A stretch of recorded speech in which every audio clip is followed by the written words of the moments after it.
Good night, Barbados. This is Marcia Weeks, and you are watching the Marcia Weeks Show. We are coming to you live from Barbados, and we are so excited about the lineup tonight. We have a very, very inspirational show for everybody who's on. I'm telling you, get ready with your tissues, get ready. The first part of the show is going to be quite inspirational, quite touching, but it's going to be wonderful. We see how people survive and how they deal with the various issues that they have to go through.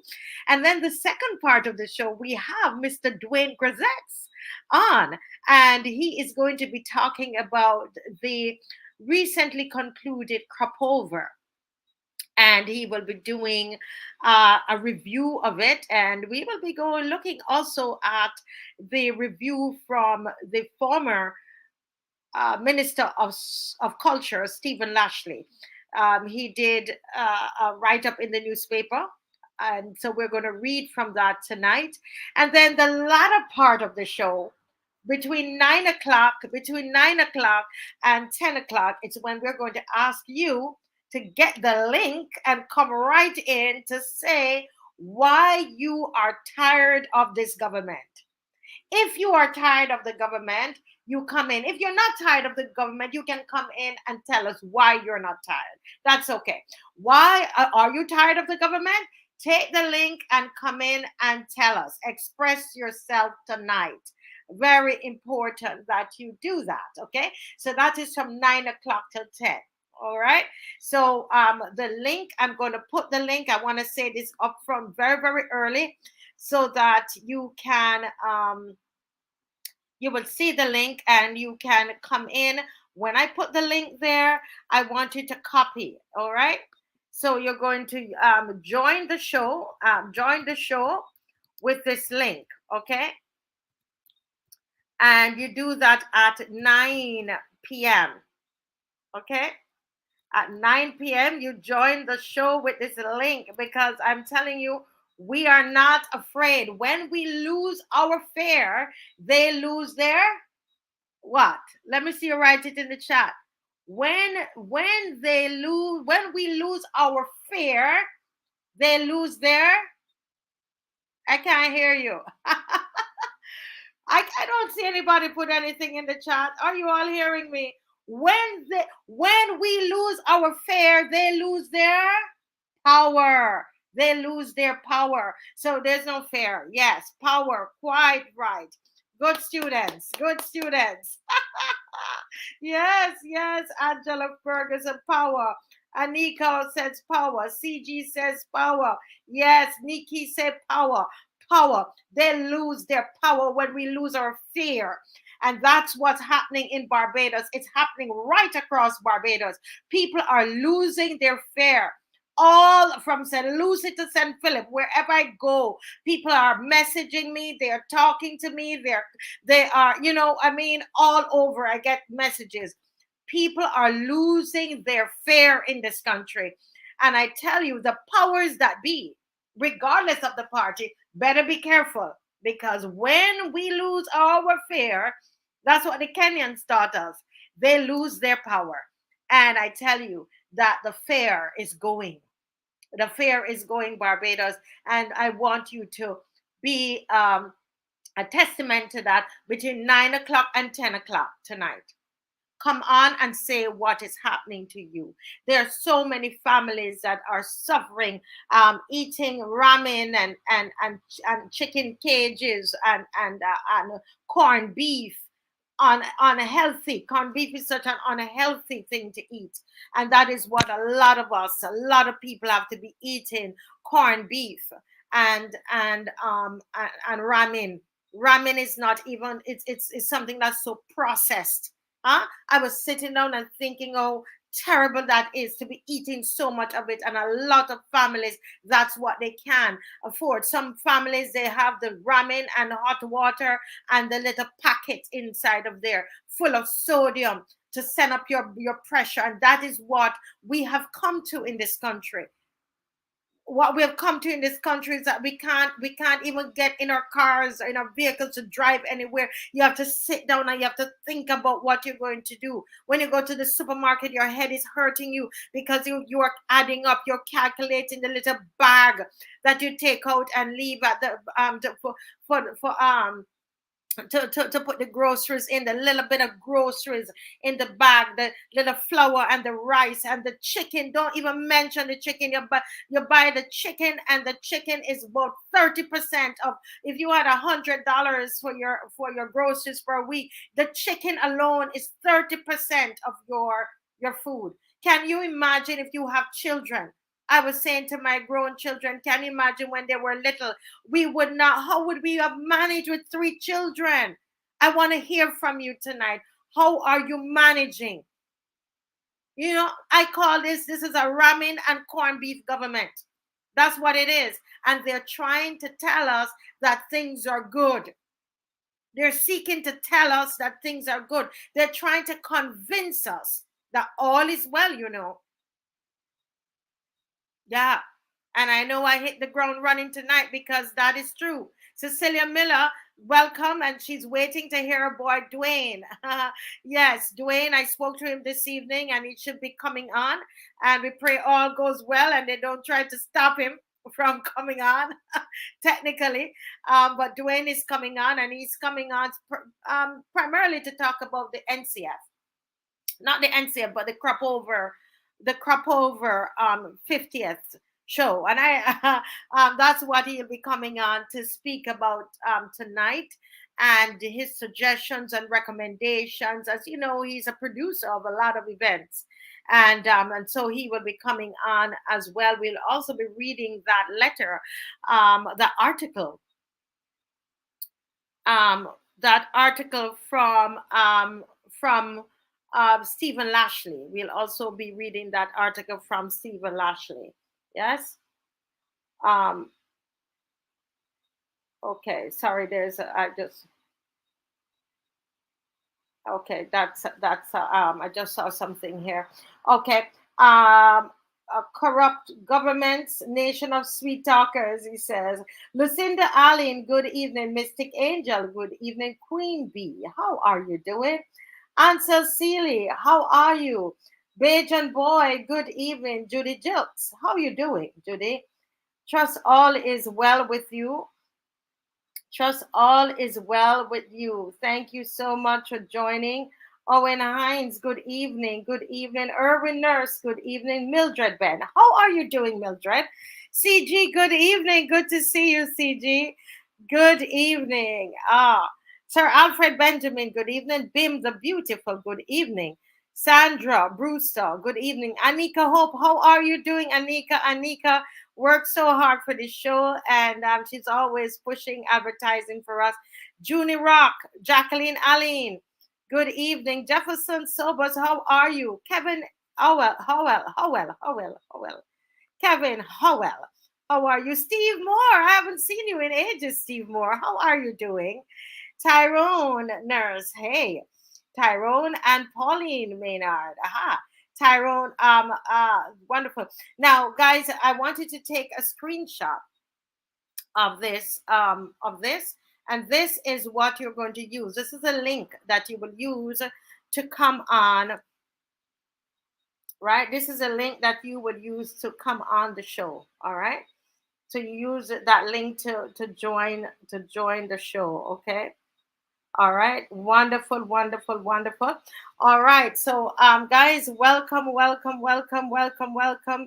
Yes, welcome to everybody. Welcome to everybody. Ricardo, Trevor Seeley, good evening.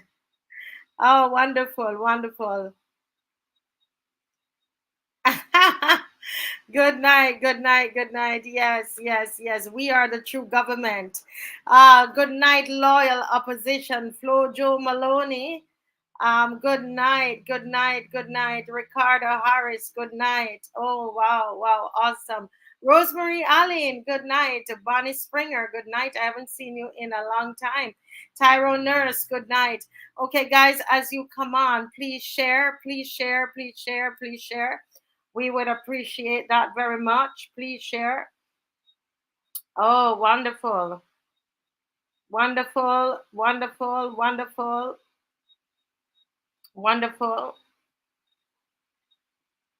Yes, thank you all so much. Melody Cummins, good night. Yes, like and share, like and share. Good, good, good. Yeah.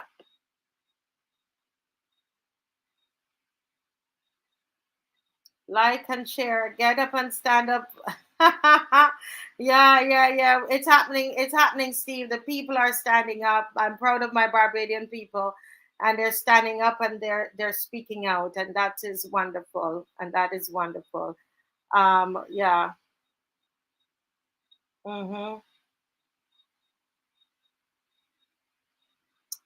Um, yes, yes, yes. Okay, so good night, Edwin Price. I'm here, here doing another thing with my guest and trying to get my guests to come on a little early.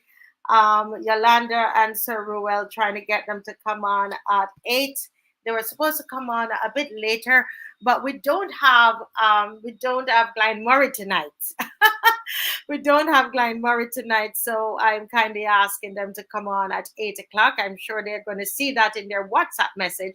I see them. Um, I see them on there in the back, and they're doing their due diligence, And I tell you, that's why they're so good at what they do. They are on very early and checking out their technicals and everything, and that's us, the artistic people. We make sure all is well.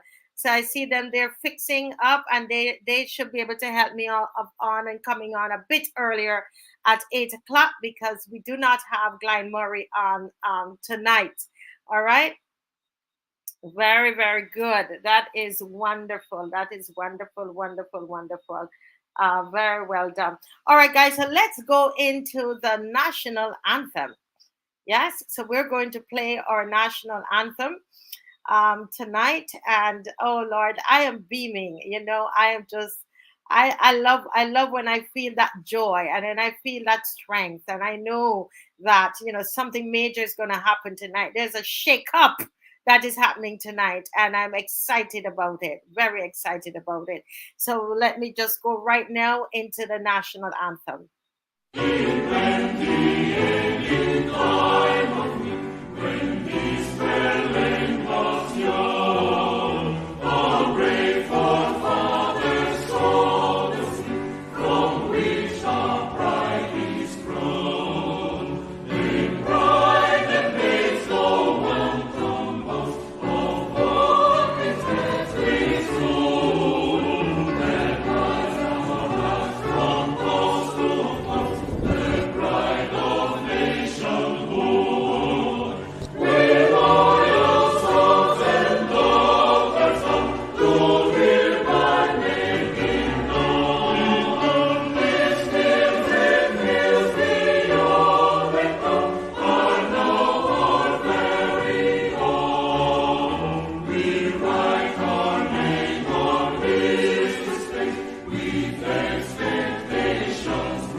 guys. Yes, and greater will our nation grow in strength and unity.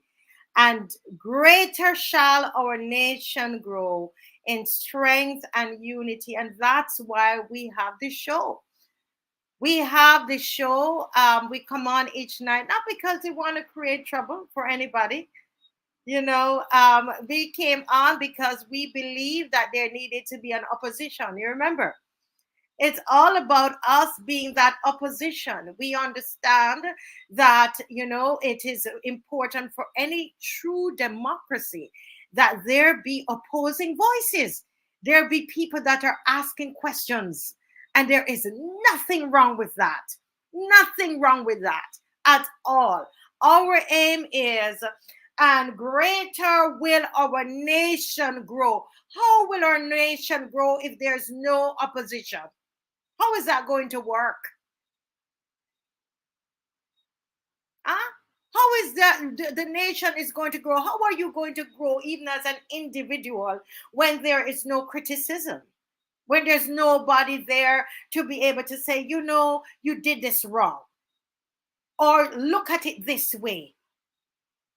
Why are we so afraid of opposition? And why are we so afraid of criticism? How will we grow as a nation?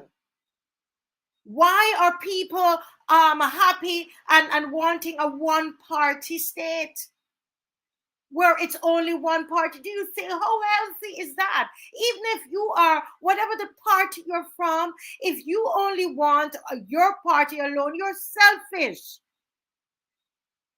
That's a selfish position. That's a position that does not love this country. It should be country first.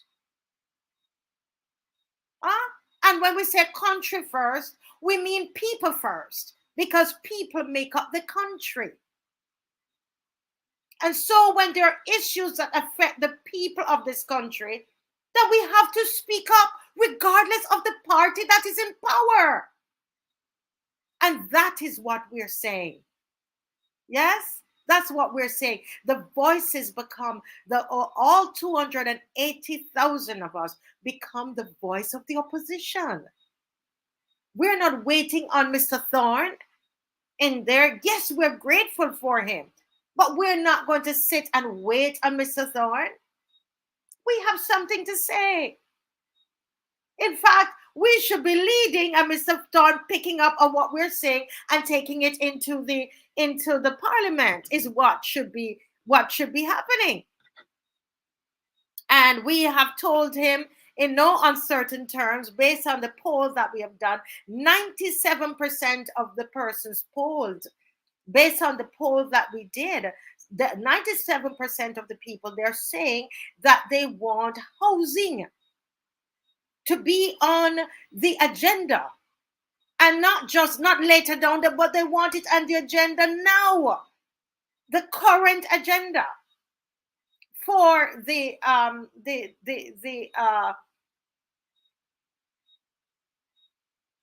I can't remember the name of the committee, and why is it slipping my brain right now? Right? The accounts committee, right? They want that to be on the agenda. The people want that investigated. The Public Accounts Committee, I couldn't remember the word public. The Public Accounts Committee, yeah?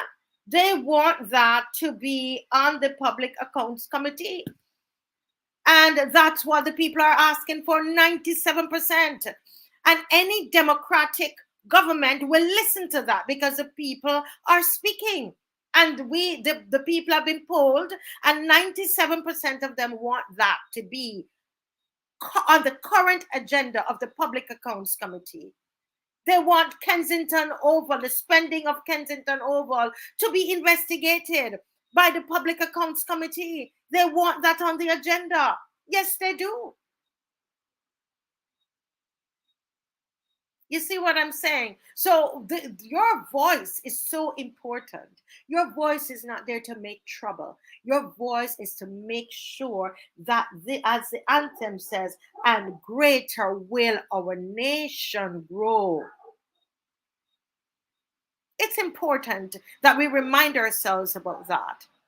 And it shouldn't be criticism for criticism's sake. What are your recommendations? How are you helping Barbados? You got up today. In what way did you help this country? How did you move the country forward? What have you done for Barbados lately? Is it only criticism? Because only criticism is not going to help. And greater shall our nation grow. Huh?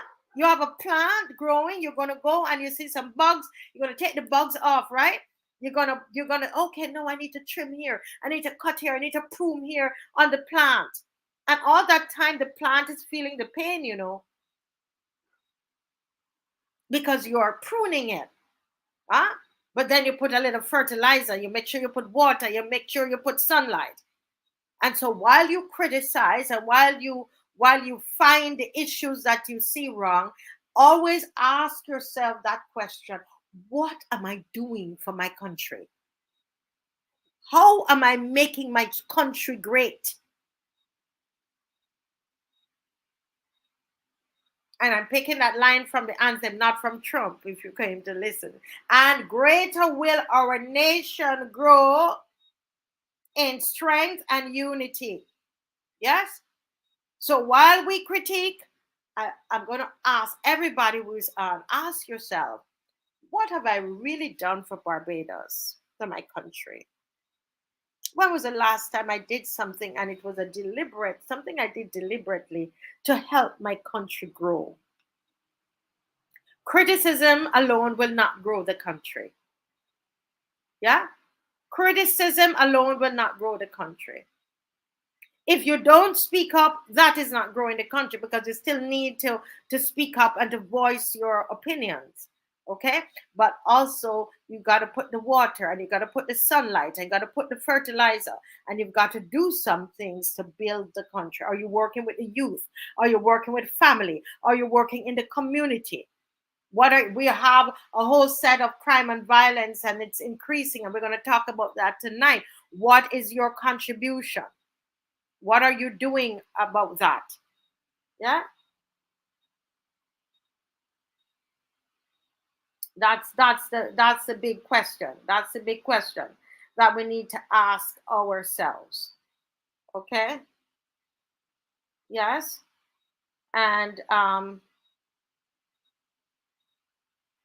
yeah. Yes, the people are speaking the truth. Yes, correct. Steve Moore is saying, Esther Blue is saying, the nation has to understand that we are the government with persons that we appointed to do the business of this country.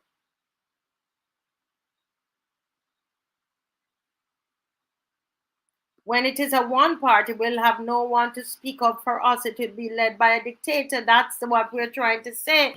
And so those people, if you find yourself, you're angry about people speaking out, you have to really ask yourself, what exactly are you angry about?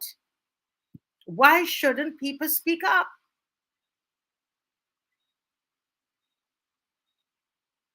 Yeah, somebody says we are suffering, but these hand-to-mouth people don't want to speak up. Yes. They don't know. I think they're saying they don't know who they are, right?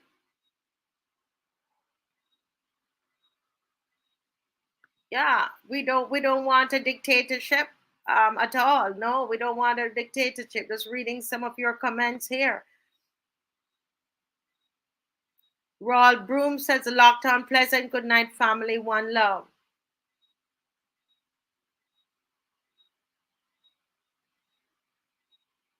Yes, yes, yes.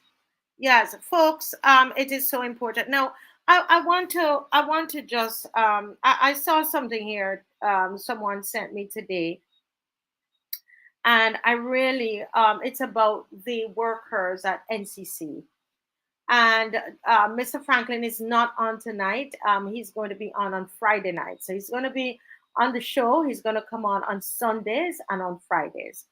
And when Mr. Franklin comes on, he's going to deal with this in depth. But I still wanted to touch on it a bit tonight, because I would have learned so much from this show since we've been going a year now. about the NIS, and just how they have been operating. And what I found is that let me just read a little bit. Let me just read a little bit for you of what I saw circulating today. Kind of hard to read, but I think I got the essence of what the person is saying. They said the workers are being unfair by NCC. Right? The person is saying that they're being unfair, that workers are being unfair by NCC. I started working in November 2019, cleaning lots on the roadside, and I signed a contract for 6 months, working week on or week off for 520. Okay? So the person was working $520 every 2 weeks.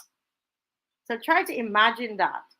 $520 every 2 weeks, right?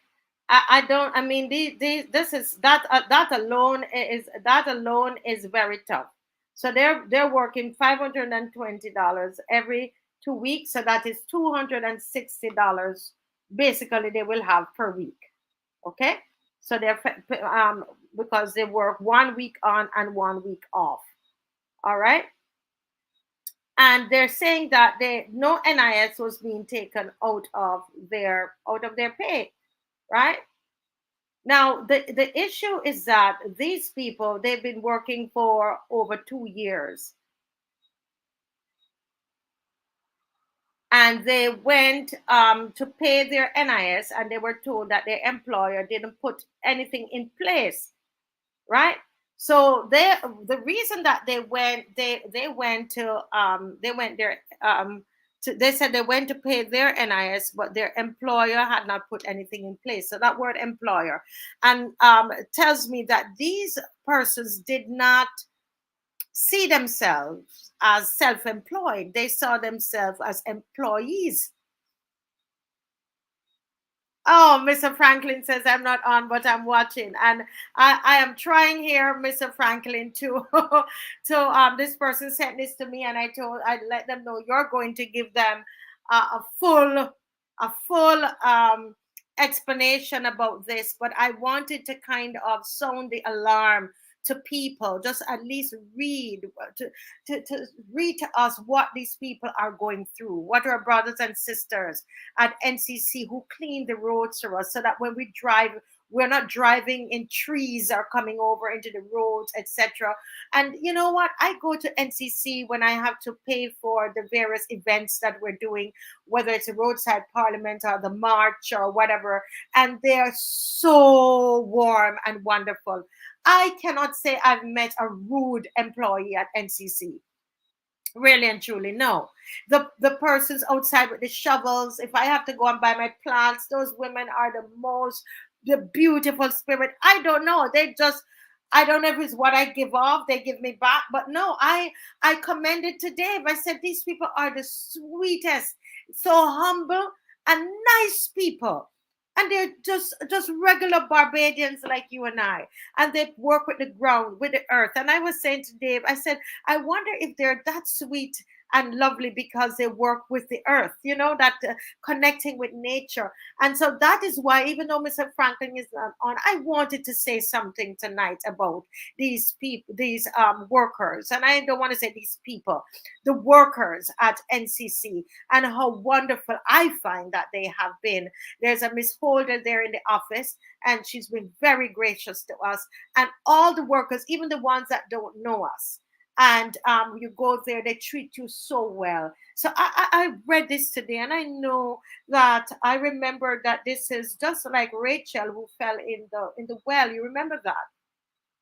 And they had didn't want to pay them any unemployment because they said that they were self-employed. And these wonderful people didn't realize that. They didn't realize that. you know, I spoke to somebody at NIST, and they're telling me that these people are self-employed. But the problem is, and I've heard Mr. Franklin talk about this all the time, is that they're not aware. You have not made it clear to them that they're self-employed. And Mr. Franklin has said on this program, and he's gonna look at that even further, that there is nothing. In fact, I think he read from the handbook for employers, and it says here, who is an employee, and I thank CG for sending it to me this evening. An employee means anyone in receipt of wages not less than the minimum insurable earnings under a contract of service, even if the employment is casual, part-time, or temporary, engaged by an employer, including, for example, sugar workers, domestic workers, transport employees, and public servants, and so on. And it says all persons engaged in employment must be insured under the National Insurance and Social Security Act. Section 12 of the Act states that every person who is over 16 years of age, and it goes on. And Mr. Franklin will go into more detail. This is not, I'm not the expert on this. But I just want to say that I believe that what happened is that the average person, you know, they get that contract, and I don't know if they even read it properly, because what I'm being told by someone at NIS is that the contract actually said that they were self-employed. But my understanding is that it's not, that has not been the norm for Barbados. A lot of people who got their little job, you know, cleaning the roads and so on, they were never considered as self-employed.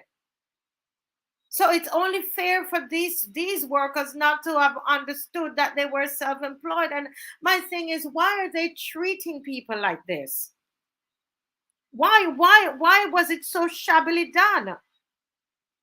And now they need, you know, they're trying to get unemployment benefits and so on and so forth, and thinking that they can, and they can't. And I'm really hoping that Mr. Franklin, when he comes on, that he will look at this in greater detail. But really, what I want to say to the NCC workers, I want to ask you a question. What is stopping you from joining together and addressing this issue as a body? It can't be one NCC worker. It has to be a whole group of you. What is stopping you? I was told today that most of you would not really be part of a union. You know, I don't know if it's because Mr. Franklin will explain that when he comes on, if it's because you are, you know, you're temporary workers. I'm not sure. But why is it that all of you can't come together? Why deal with it piece by piece? Why can't all of you come together and deal with this matter?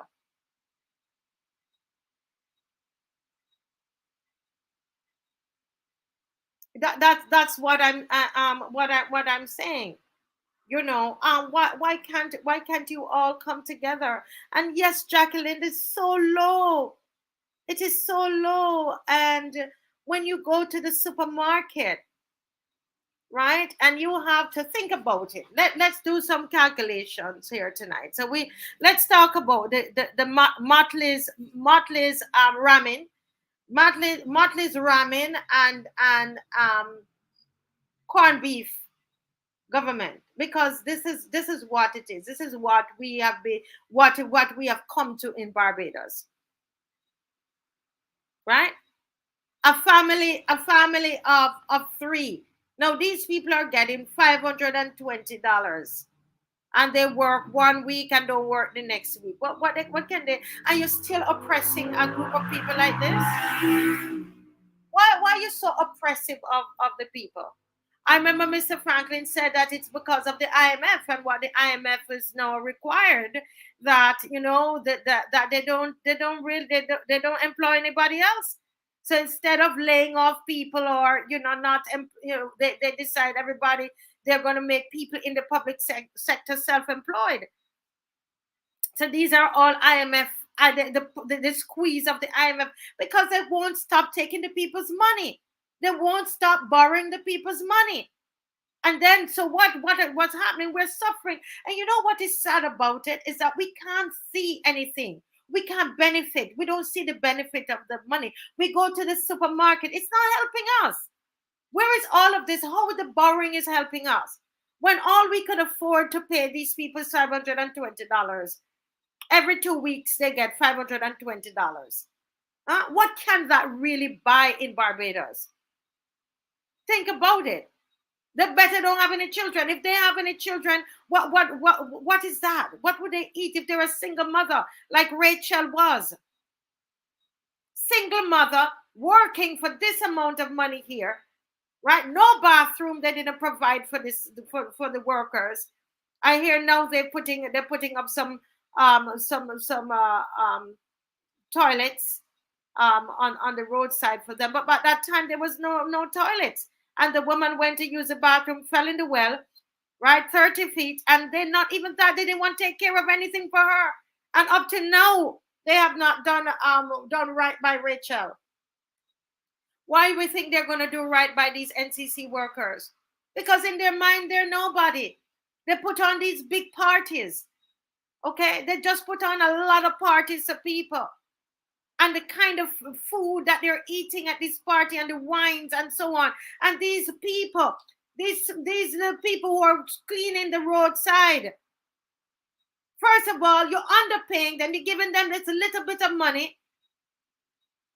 Right? Right. Yes, Judy, they're taking the money and partying. And they're paying the people this a little bit of money. Right? And then put on top of it, you scamming them. You scam them. This government. These people thought they were employed. They thought that when there was no more jobs and they called them and told them, okay, they can't employ them anymore. They thought they would have gotten a little something from NIS. A little employment benefits, because that's how it was being done and being told over the years. So unless you explain to them, and they go now, so you scam them. You first of all, you rob them, and then you go now and you devise a little thing there, and you devise something in the document, scam the people. But God isn't sleeping, And these people throw the biggest of parties. I could never understand that. They just spent 50 million on the road, on asphalt. And there are people that are suffering in this country. A lot of people you see dress up, cannot find anything. Now back to school. What's going to happen for back to school? Mature school bag and school shoes and socks and school pants and shirt and uniform and belt. And now they say, that there's no you have to think about hairstyle, because one time you could say, all right, you're going to just put the child hair in one and so on, but if there's so much to compete with at school, so now you're going to have to fork up money to do hairstyle, because children are going to want different hairstyles to go to school.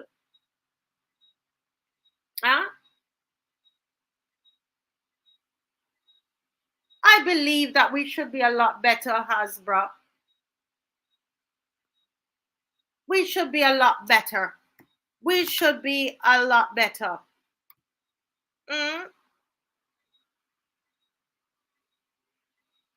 Yeah?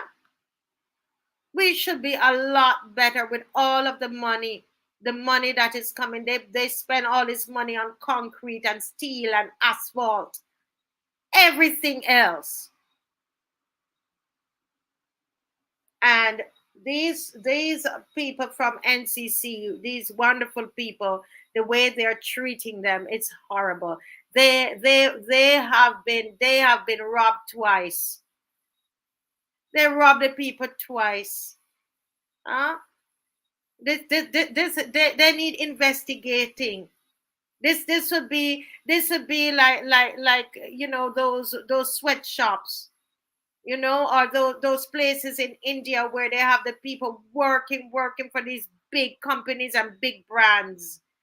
That's what is happening. They take, these people, they take the money, they fly all over the world and do all of these big parties, and people are suffering. What can somebody buy? That's those of you who are listening from the US, that's 130 US a week. What is that?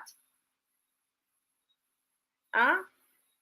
What is that? And then now come and tell the people that they're self-employed because they don't want to do any kind of anything.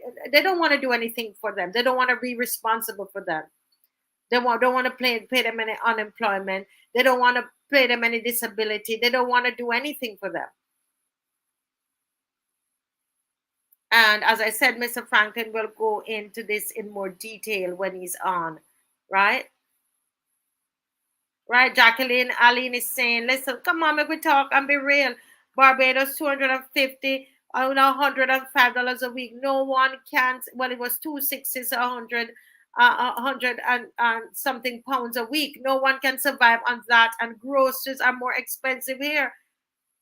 Phones, electrical goods, furniture, etc. Huh?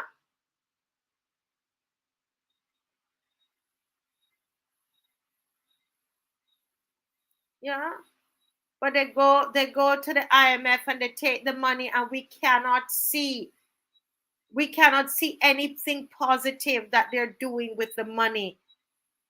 They pay out their friends. I mean, who remember the slogan when they paid that? It was almost was six or $700,000 they paid for a slogan that we never used. We never used the slogan,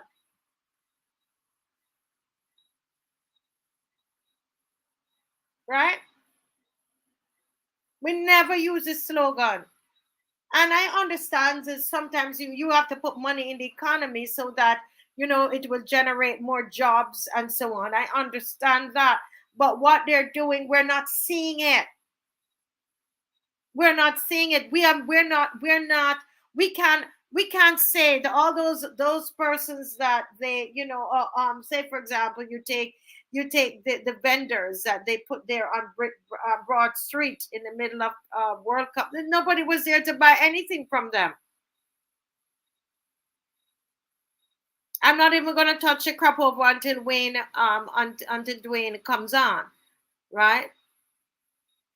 And I'm saying I want to give a charge to the NCC workers that are listening. I understand, Mr. Franklin, what I said would make it clear tomorrow to me why they're not why they can't be in a union. I am assuming, based on my lay knowledge and the little questions I asked today, because they're temporary workers. I did check, and I'm sure he will clarify that tomorrow night, because I'm like, why don't you join Unity? But I don't know. There might be a reason why they can't join Unity.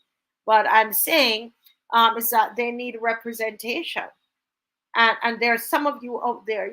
This is the other thing. I want to give a charge to these professionals that are out there. Some of you are tax specialists. Huh? You went to university and you did all of that. Some of you are accountants. Some of you are lawyers. Some of you understand activism. You understand what you need to do. Why can't you also get hold of some of these people from NCC and help them to organize?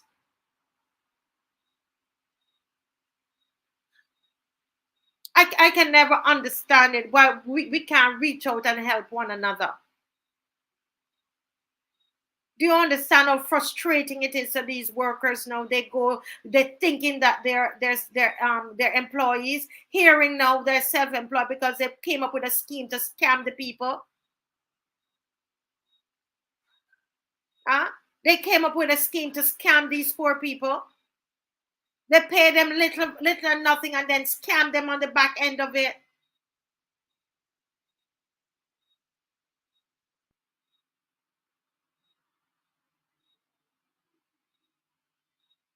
Listen, coming on here and talking, it will not, it's not the only solution.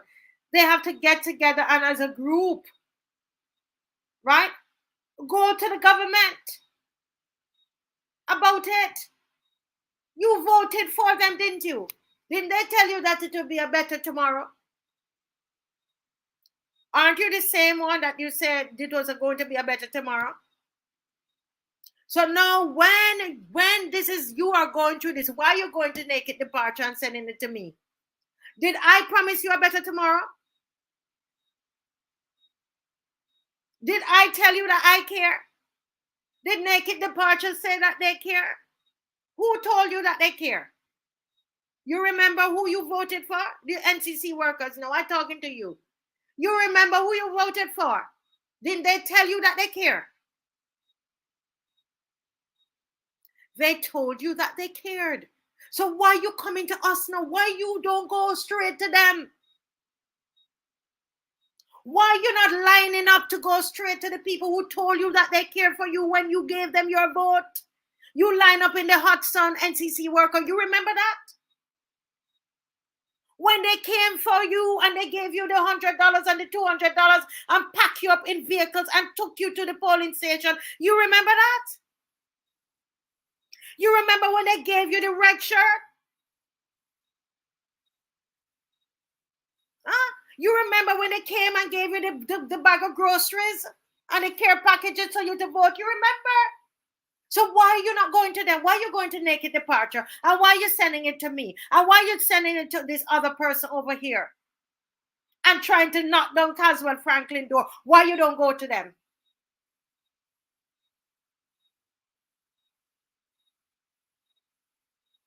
I feel sorry for you, but I'm pulling you up tonight as well. Because it's time that you open up your eyes and see what is happening to you and decide to make a change for yourself. Look at your situation. Has your life been better since they promised you that they cared and you went and you voted? They promised you a better tomorrow and you voted. Has there been any change in your life? What are the changes?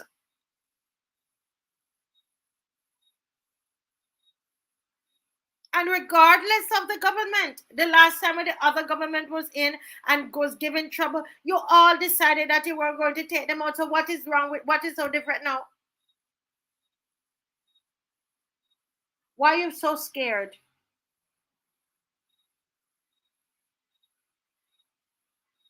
You will why don't you write a little thing and send it out? Why all of you don't come together and go to the people that promised you a better tomorrow and tell you that they care? Why you don't do that? Those are questions you have to ask yourself. Okay?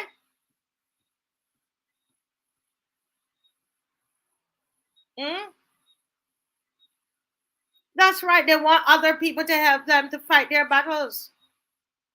Huh?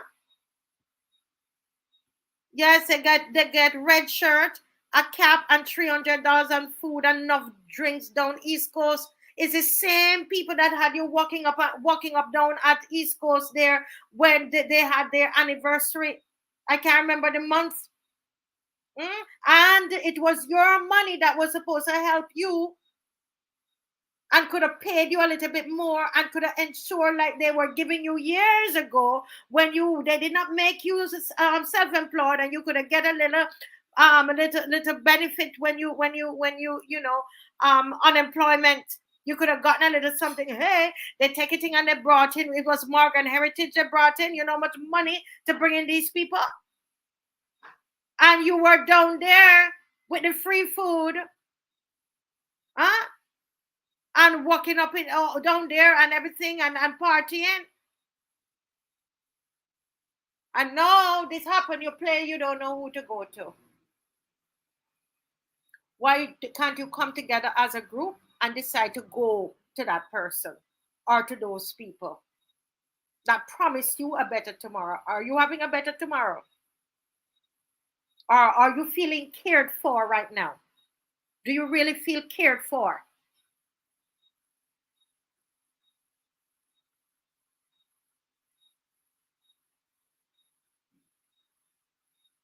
Yeah. So Dwayne will be coming on. Somebody want to know when is Dwayne coming on? So I'm taking Glenn Murray's spot tonight. He's not able to come on, and so we're going to have Yolanda and so Ruel will be on in 9 minutes, and we want you to share. Right, we want you to share, and so they are all set. They're coming on in 9 minutes. And but I want us to really really think really think about what it is that we are doing in this country. Think about what it is we are doing in this country. Yes. Yeah, Yvette Lane, you can call me, Yvette Lane. Call me at 236-7000, Yvette Lane. 236-7000. Give me a call there. Yeah.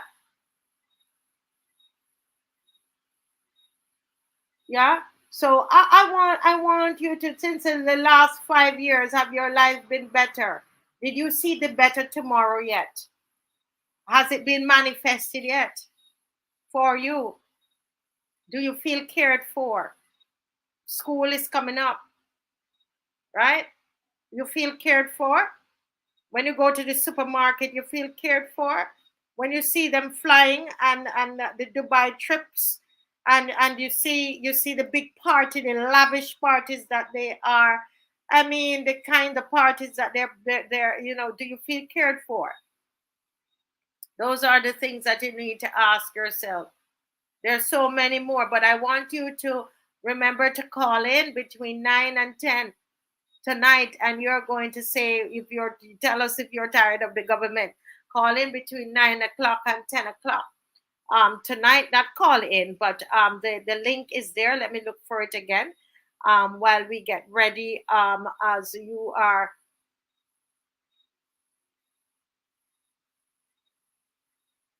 Yeah, but let me just say this to you, Valerie. Yes, it's not. I mean, I believe that children should have tidy hairstyle, Valerie Granum. Good night. However, because of what the government has instituted, from what I see, it's just what I see. I don't see that there any. I don't the hairstyles. They don't look tidy anymore to me. It seems to me that children are competing with hairstyles. The young men as well, they are competing in hairstyles, and the young girls are. It's normal. That's what young people do. And when you remove all the rules, then that is what you're going to get, and it puts a pressure on the children. Yes, if and especially if they don't have strong homes, then what happened? And strong parents, they put a pressure on the parents. So it's no longer the best bag and the best shoes and the best thing. It becomes the best hairstyle because the government went ahead and lifted off all those rules. Yes. Yeah.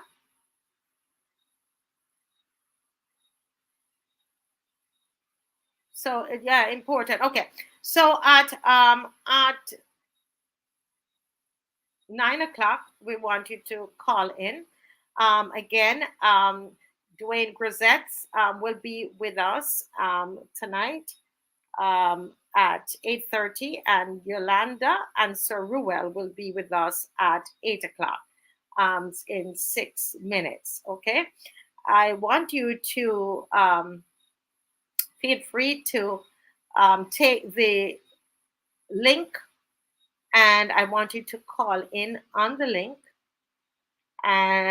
Yes, call in on the link. I'm making sure that if you just go up in the chat, you will find the link. But I'm going to put it up for you one more time. And I want you to just, if you're interested, you just take a screenshot of it and put it up. In the meantime, can you share the show? Share the show and like the show. Share the show and like the show. we're kind of asking you to share the show and to like the show. All right. So you can join the show with this link here, the StreamYard link. All right. And you can also, but we're also asking you to like and to share. All right. Yes, yes, yes. Now, how many of you were at anybody went to finals? Let me see in the chat if you went to finals.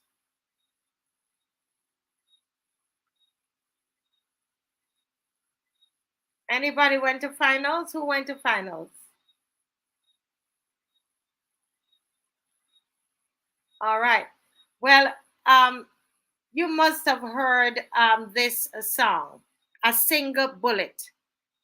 And you know that this would mean a whole lot to me, because the last roadside parliament that we did was one where we talked a lot about crime and violence and tried to find some solutions.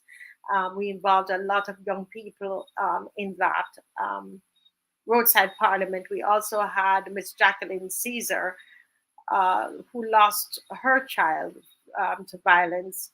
And she has a foundation, and she spoke there as well. And we had several speakers there, Dr. Ferdinand Sang, and we had the placards with all of the names of those who had were killed by the gun, in the year 2024, and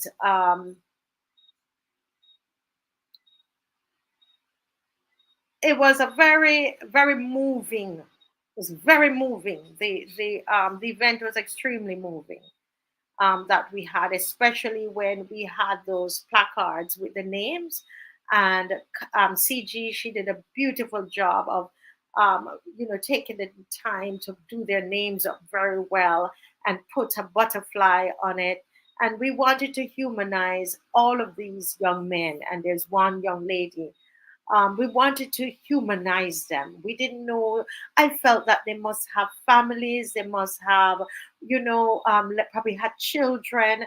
They're people, and I wanted to do that. I didn't want us to be saying, oh, they're crofts or whatever. I hated that, and so we came on here. We showed as many of the pictures that we had, and some of you wanted me to take the pictures down. You remember that whole thing?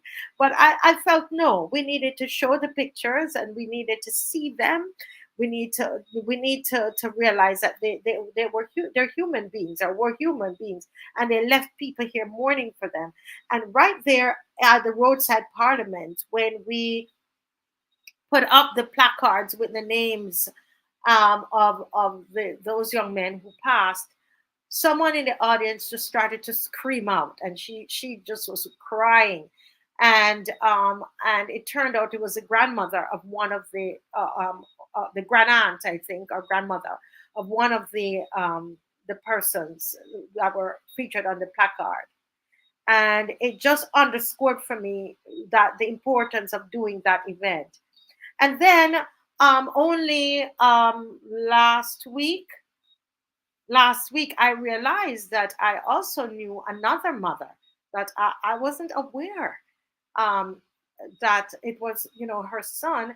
And the funny thing about it is that I actually remember giving that name to CG to write on the card, and it was that name and another name, and I thought, this is such a pretty name, a nice name. And I said to Dave and Kathy, who was with me, I said, can you imagine these parents would have sat down, they had their babies, and they came up with these names. This is not just, you just came up with a name. You could, as a mom, you could feel the thought that was put in these children's names. And that was one of the names. And it turns out that our guest tonight is a mother of that child. But before they come on tonight, I want to play Sir Ruel's song, A Single Bullet, before they come on to share with us their real life experience. Let me just play that song.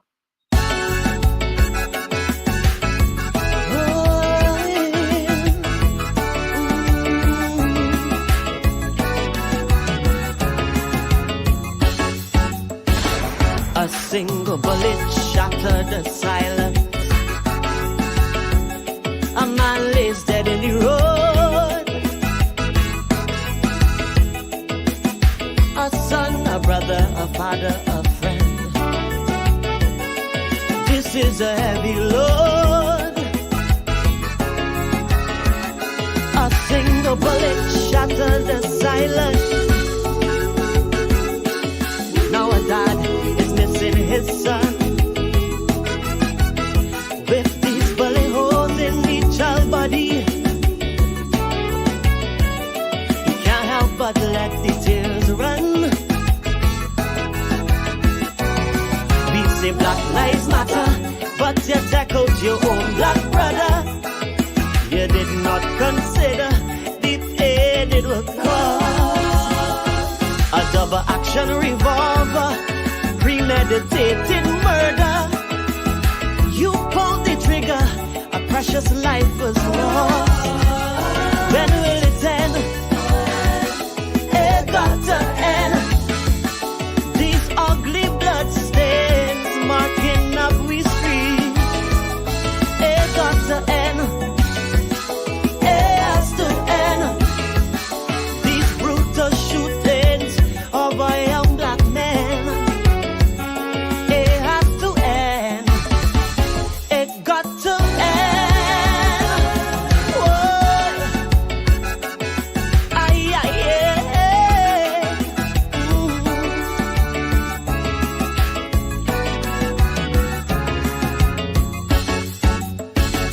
A single bullet shattered the silence.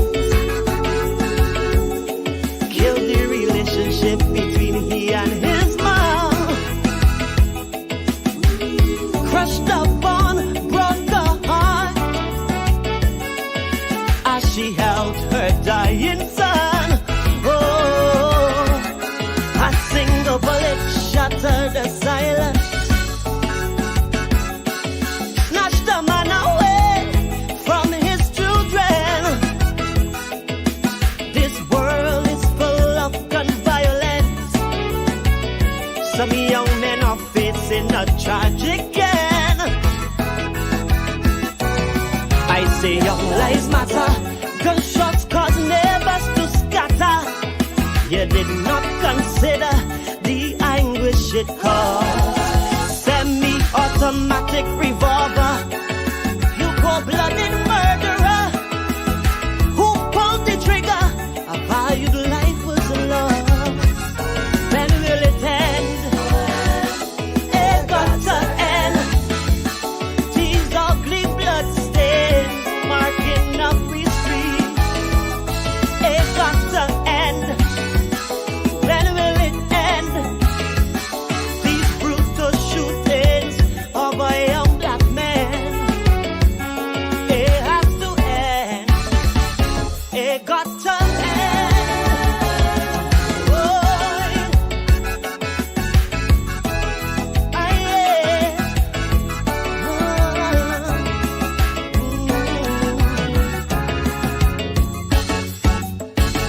A single bullet shattered the silence. Pierced and ripped apart my soul. When I heard the devastating news, my whole body ran cold. A single bullet shattered the silence. This vicious blood spilling caused havoc and mayhem.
Ah, good evening, Yolanda Holder and Sir Ruel. Good evening, Hi, both. Hi, hi, good good evening. evening, and good evening to all those who are tuning in to your program.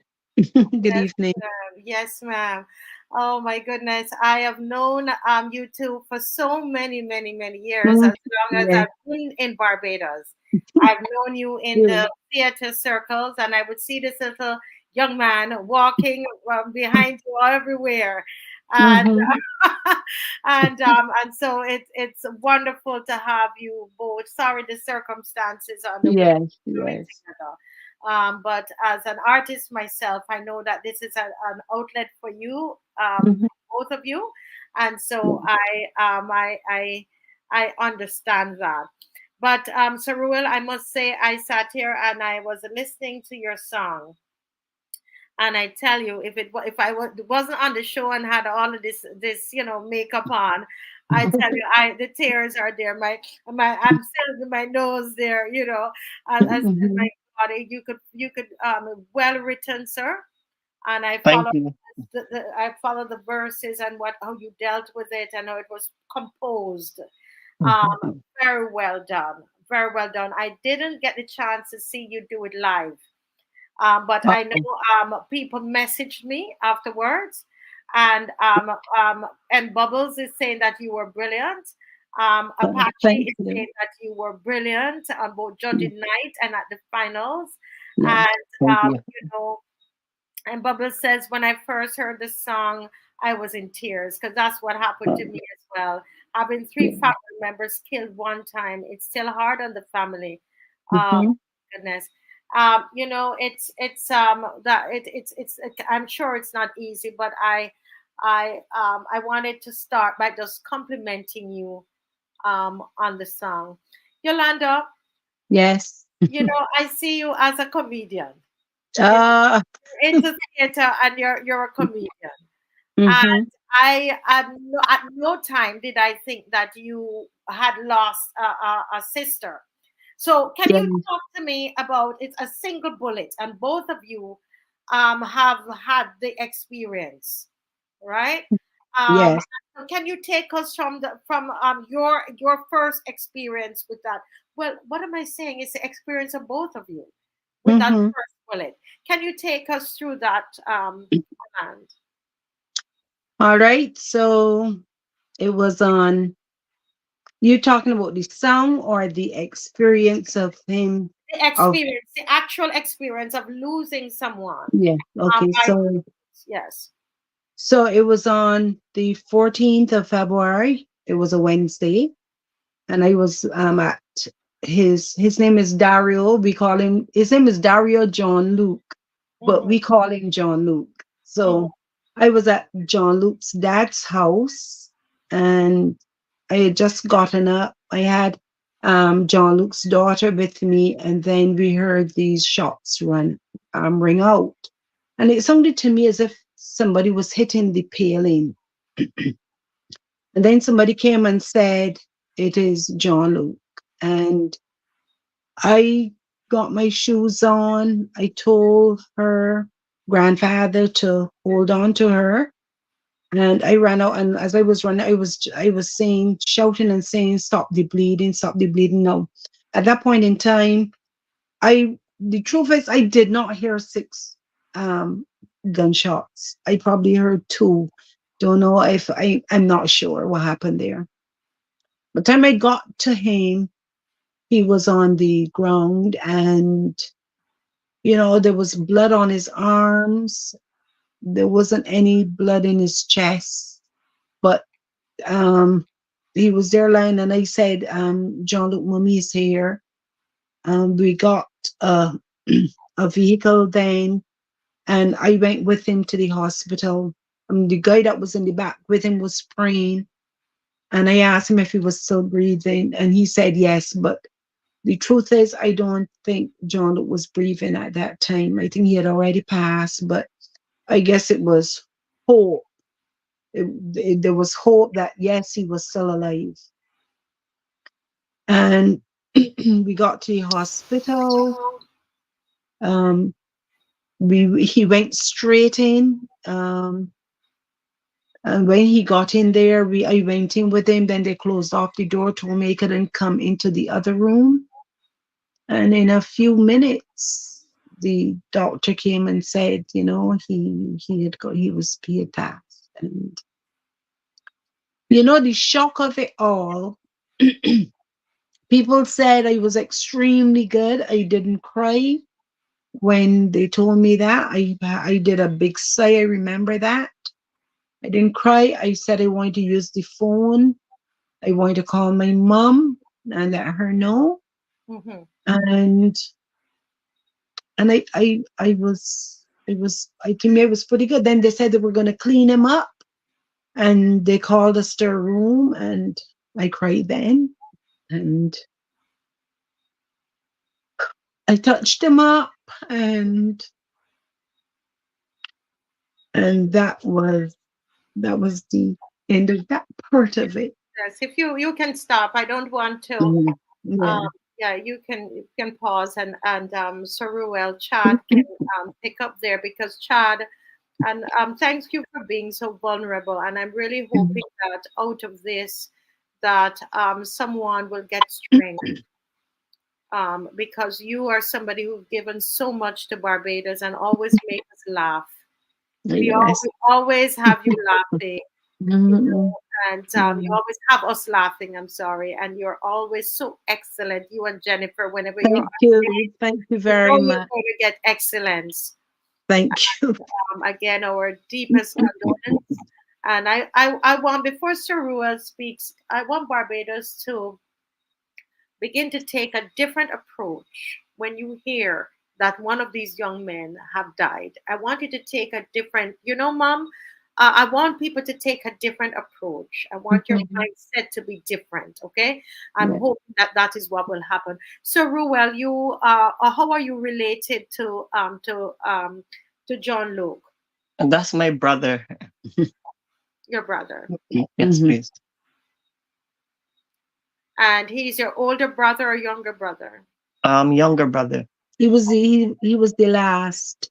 He was the last one. Okay. How old he was again? I forgot. The He, he was 32. Mm. And 32. I want to say, you know, when you say take a look, a different look, when you hear about the young men who have been murdered, he was not involved in criminal activity. He Mhm. wasn't. Um, there was another. I think there was another issue going on. Right. You don't have to say too much. If Yeah. say what you feel to say. We don't want you Hmm. to say what you don't want to say. Yeah. But and that's why that's one of the reasons I wanted you to come on, because Chad, a lot of people, they didn't understand in the beginning what I was trying to do. I remembered this name, Dario John Luke. I remembered it, and I said, "This is such a beautiful name." You know what? Somebody sat down and they came up, and you must have been somebody quite dramatic, like Yolanda would have come up with a name like this. But his dad named him. His dad gave him the name. The John Luke comes from John Luke Picard of Star Trek. Ah, Yeah, the dad is a Star Trek fan, and the Dario was just another name. And he's known at home as John Luke. as John Luke. Okay. Mhm. So let's hear from Chad. Chad, um, I won't even let you have you go back over, when you heard. I don't really want to go there. Well, I honestly I don't mind You going don't. there. Okay, go ahead. No, because when I got the news, I was in London, and I Oh, was actually rehearsing for an event, ah, and one of my family members messaged me and told me what had happened, and I just started to lose it. I started to scream. I started to try tearing up my clothes. It was very shocking, and you know. you were with other people. No, I was by my godmother. I was by her house, and I remember my blood running cold. I remember having that experience. Mhm. It's not anything that I would want anyone to experience. Wow. So did you believe when you heard it, were you thinking that you're wondering if it's true? Yeah, I was wondering if it was true because my cousin, he actually sent me a message and he wrote it, and I called home, and to hear Granny in the background confirming it because she was actually talking to somebody else. And then after that I tried calling mom. So I was trying to get the first person I thought about is my mother. So I was trying to get a hold of her. But she probably was in no way to answer the phone or I would have been at the hospital at that at time. that time. Yes, Mhm. yes, yes. And wow, as you said, your blood. I'm trying to imagine, put myself in your position as a young man. You're overseas. You're not with your family, so you wanted to get Yeah. back as fast as possible. Yes. Yeah, I wanted to get back home, and mom told me stay and finish the gig and finish what I was doing. Because it wasn't, he came home on he was due home on the 27. 27th. So it was only a few days to go before he got home. And I told him, nothing will happen until you get here. Hmm. We'll wait for you to come in. And Yes. it was the hardest 8-hour flight going back because you're there with your thoughts and you don't have the internet to keep you entertained. So it was really, really, really hard going back. Mm. Mhm. Because you're wondering what you're going to, so what you're going to face. How is your family? What Yeah, mom is really definitely. And I wanted to be with them. So Yes. And it's just the two of you? Is it just John Luke and yourself? No, they have an older brother. Have an old, so there are three like Yeah, who because of this, he left Barbados. He said he couldn't live in the neighborhood anymore, and he just thought it best to get away. So he's no longer here in Barbados. He left about a week or two after the funeral. It wow. was extremely hard on all of us. It was like it was a really, really difficult time. I don't know. It was extremely hard. And as I was saying that, I didn't cry at all until the wee hours of Thursday morning. That is when I broke down. And I cried the wee hours of every morning. And Yeah. then into the morning, it was really, really, really, really hard. Mm, And that is when all the memories of him would come flooding back. yes. In planning his funeral, because Chad and we were the ones who found the photos, who I was the one who his dad took it extremely hard. So we were the ones making the plans, choosing the songs, and those were emotional times. So Chad, you came back and you started to help mommy. So Mhm, yeah, you had to be strong for her.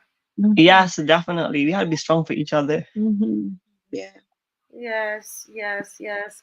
And I'm sure it has brought you all even closer together. Oh, definitely, definitely.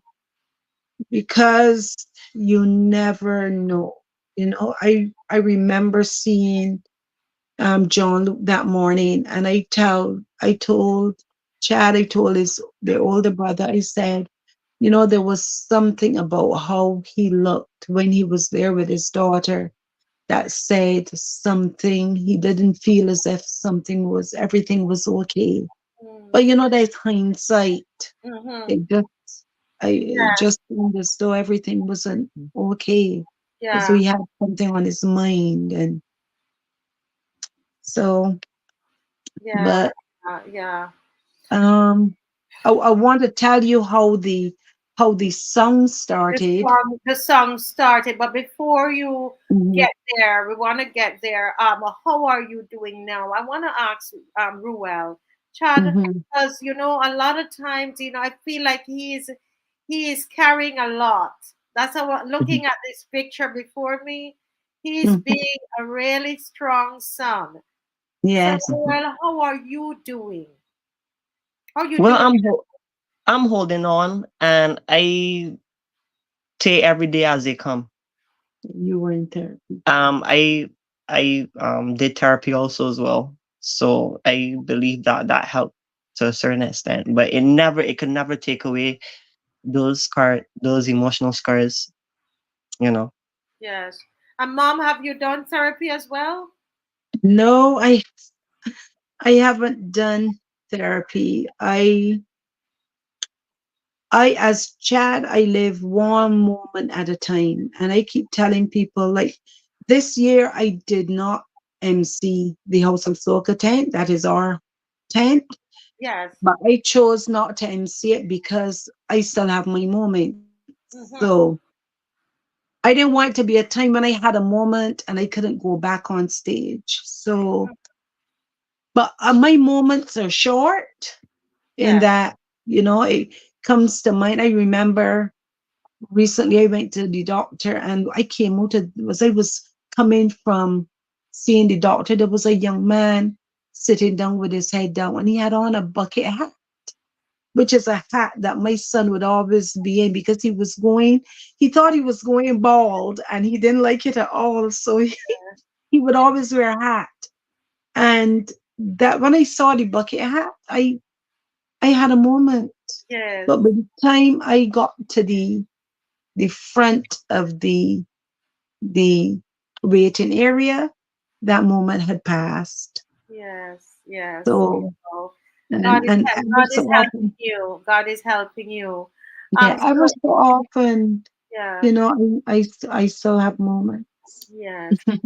I really am hoping that Barbadians are looking and seeing that there were 27 murders so far, and those 27 murders, there are people within families, just like Sir Ruel and They're, just like Yolanda, and they're just now they're now 28.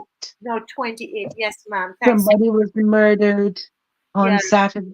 Yes, and these families go through pain and they go through hurt. And I want us as Barbadians to understand that. And they have blood that running in their veins, just like you and I. And we Yeah. need to stop passing the judgment and really reach out to these families. Pray. Take the names. When you see the names in the newspaper, just pray over each family because you don't know. And because they're in the community and they're going through this Um, pain. Yes, um, Mhm. yeah, and you don't know what's happening. Are you okay there? Yeah. Yes, John Luke's daughter is in the room. Oh, his Yeah, daughter. yeah. How old is he now? She's 3, going He's on 33. John Luke. He left a 3-year-old daughter. He left His 2 daughters, two but only daughters. one. Yeah, he left two, but only one lives in Barbados. Wow, and she's 3 years old. And this is why I want to say to us guys, stop passing these judgments, Mhm. realizing that it's a part of us that have died. We are one continuum. We are people, and we Yeah, when that part of us hurt, we all hurt, and we got to yeah. feel what everybody's feeling and understand Mhm. their pain. No, tell me quickly about the song. How did the song come about? all right. Well, at my brother's funeral, a friend of mine, his name is Rico, he went and he said, Chad, you know that you can turn this song, This poem. this poem, sorry, there was a poem that was done at my brother's funeral Mhm. by Jennifer Walker. It was a poem started by me many, many years ago. And Jenny and I would always talk about it. It needs to be finished. I want to at NIFCA, but it never happened. And when John Luke died, Jenny wasn't in Barbados, but she and I are very, very close. And she decided that she was going to put pen to paper and complete the poem. and she completed it. A fitting tribute to him. She did it at his funeral. And as Chad was saying, a friend of his told him, you can turn this poem into a song. And that is where, so it went from myself to Jenny to Oh, Sir. okay. So it really started with you, and then Yeah, to Jennifer, and then Ruel. So Ruel took it and just wow. Now, yes, Yeah. now the poem started with you because is it that I saw something on WhatsApp? Is it true that you lost a sister? yes, I did 30 years ago. You lost a sister by the bullet. Yes. And so that is the story, Mm-hmm. that it's coming from your sister. You Yeah. lost her by a bullet, and then now 30 years later you lost your son. Yes. Yes, so that's why the verses, I see the verses and so on in there like that. Right. So well, what was the process for you? Your friend said you could take it and put it in a song. Talk to me about that process. How difficult was it? Well, obviously it was quite difficult because of the situation, you know. But as time went by, it just pieced it together as difficult as it was, and is now the masterpiece that it is now. It is a masterpiece because I, as Mhm. an artist, I was looking at how it was. I'm using the word constructed, and Mhm. look at the Mhm. flow of the verses and so on. Very well done, and musically very, very well done. And I mean, We have I to was thank, hoping. We have to thank thank Billboard for the musical Yes, arrangement. He he's yes. a he genius. arranged this. Of course, he's a genius. Yeah, The Billboard. the Yeah, melody is Sir Ruel's. That's it's his yours. melody. Yeah, Ah, But Billboard is the arranger. the arranger of the arranger. music. He's the Mhm. arranger, Yeah. and and you will have to say your mom Yolanda and Jennifer and yourself would Jennifer. have written, Yeah. or the writers of it, coming out of Yeah. your own experience. So how was it at finals night? You're performing this on finals night. Tell me the emotions? What was going on? Because people were saying they were in the audience crying when you were doing this at Yeah. finals. We heard that. We heard. To be, I really, I was very happy to be keeping my brother's memory alive. Hmm. Mm, So for me, that gave me so much energy to go there and kill it, which yes, I did. And you know, obviously the song was moving and emotional, and it was a real emotions coming from me. So the audience, they connected to it very, very well. yes. Yeah. Someone says here a flawless performance, and I want to Thank you. I want to Thank you so much. congratulate you on your. I was hoping that you would win, but I want to congratulate you on your second place. That is still Mhm. extremely Thank good. thank you. And I want to say something. I may not have won the competition, and that's okay with me, but I won the hearts of many people, Yes. you know. Oh my gosh. And this name, I tell you, and I'm not, God knows is the truth because I saw the name Daria John Luca Holder and I said, Hold the brand. yes, Brand. And I said, look at this name. He has Somebody sat two down. hyphenated names. Yes, it's this name and another name. And looked at it and I said, this is Mhm. somebody's child. And I Yeah. imagined the child as a baby. Listen, we were at Caswell's office and we were looking at putting all the placards together. And I remember this name. And Not knowing that there was a connection. not knowing, but what it did, Mm. I was looking at the names. I wanted to feel the people, and I didn't know you all, but I know you all existed. And Yes. that's how we want to do for the 28 persons. And I think, as we come to the close of this interview, because we're going to interview Dwayne Grazette, who's in the green room right now. What I know is that, when we begin to do these kinds of stories and we humanize what has happened, Miss Holder and Chad, I believe that that is part of our healing as a community, and Mhm. us dealing with the issue. I Yeah. believe it is important. Let me ask you, Miss Holder, what do you want to say to Barbados tonight? What do you want to leave with us as we close this segment? Um, what I would like to say is that every life is important and every life has meaning. And therefore, nobody has the right to take a life. Talk about it, work it out. I mean, have people come together and sort out things for you. And the other thing is that I would like to say is if you know something, if you see something, you should say something because at this time, they do not have anyone for John Luke's murder. And I'm sure there are others out there whose murders have remained unsolved. And I'm just hoping for closure, not just for us, but for the other families. I am hoping for closure. Uh, say Yeah. something, do Ah, something. hello, Just say little. hello. This is his daughter. This is John Luke's daughter. And Oh, so cute. I could say see thank that she's you. going on 33. She's so cute. Oh my God. Oh, wonderful. Ah. Oh, was wonderful, wonderful. Chad, what do you want to say? What do you want to say to Barbados tonight? And to the young men, whatever. What do you want to say? I just want to say um to choose love um over war. Mm, Choose love over war. mm. Mhm. Choose And love over war. And yeah, everything that you've said, yeah. mom says every life has meaning.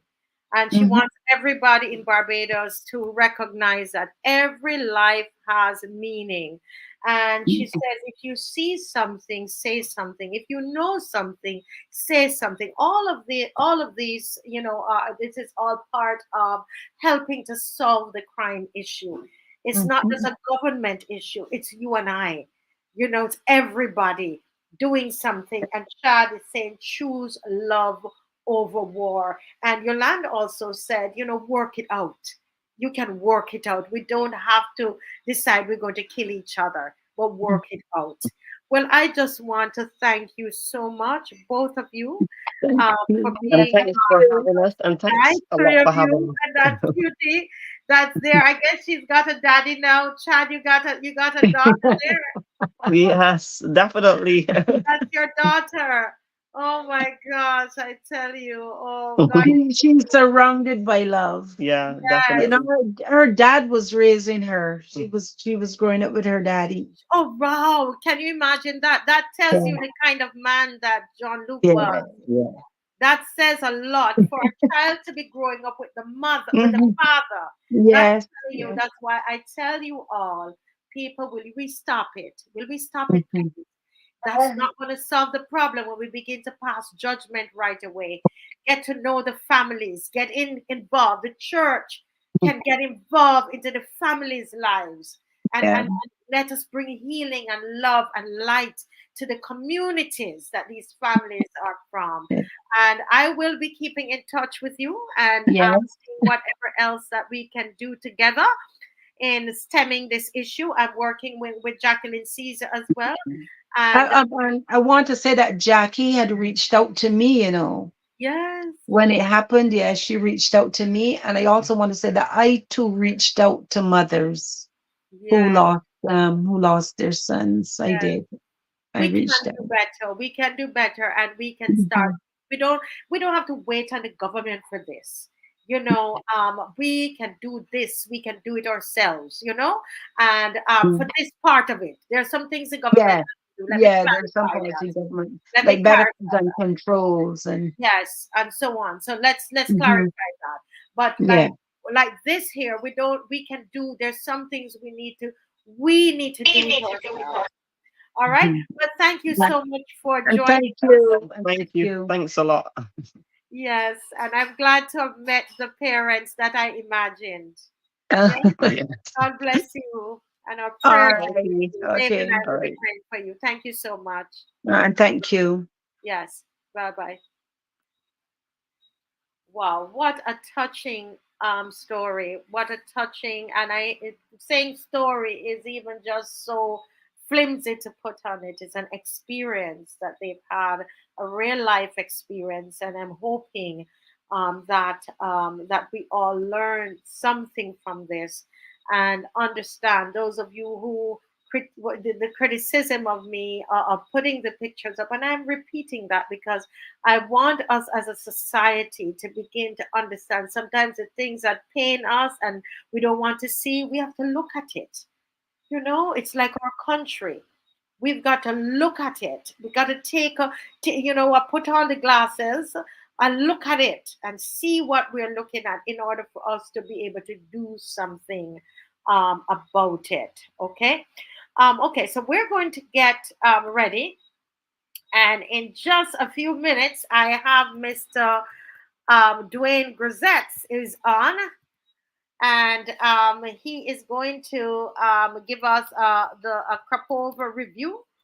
And so I wanted to share, guys. So we're changing the segment, and so I need you to be sharing and liking. Okay, how many likes we have so far?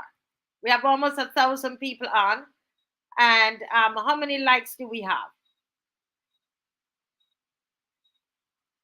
Yes, and we're having a lot of creatives on here tonight. Dwayne is a creative himself, and so yes, yes, yes, yes. Are we sharing? Did you share and did you like? I'm giving you 1 minute to do that. 1 minute to do that before Dwayne comes on. And remember that towards the end of the program, what we're going to do, we're going to have you. Look at this, only 156 and almost 1,000 between Facebook and thing on and YouTube. Come on, we can do better. I know you were all engrossed in the story, but in the experience of Sir Ruel and Yolanda. But come on now, let's put the likes up. Bring the likes up, okay? All right. So and remember that we are going to, at the end of the program, we're going to have some of you, coming in to share your view on what is happening in Barbados. Okay. Well, without any further ado, let us welcome Mr. Dwayne Grazette himself. The man is here. Hi, good night, Barbados, and good night, Marcia. Yes, sir. Yes, Um, sir. it's a pleasure being here, and thanks for the invitation. And at first, I was a little hesitant in coming because I know the persons I'm dealing with, and maybe as a result of me doing this, I may get some backlash and some consequences that I may have to suffer. But I am prepared for it. And if anybody knows me, I take whatever consequences for my actions. And it is my love for the industry that I'm seeing collapsing right before my eyes after promises that were made by this government before they got in office. Because I was also responsible in getting some of the said artists, to go with the Prime Minister, and there was a lot of promises. There were a lot of things that were said that supposed to be done for the creatives that has not been done, and I'm seeing, and it hurts and it pains to see the industry not being facilitated like other industries. And Yes. My view is that the entertainment industry and the creative industry brings a lot of economic value to this country. Yes. Um, But you know, as Dwayne, before you even start to go into all of this, because I know you love this industry. I met you in this industry as you are working with a lot of young people. People don't realize the kind of work that you do, the kind of work that you do, Dwayne, using the arts would help, with a lot of what we're seeing in the community, a lot of the young people not involved in, in the right things and so on.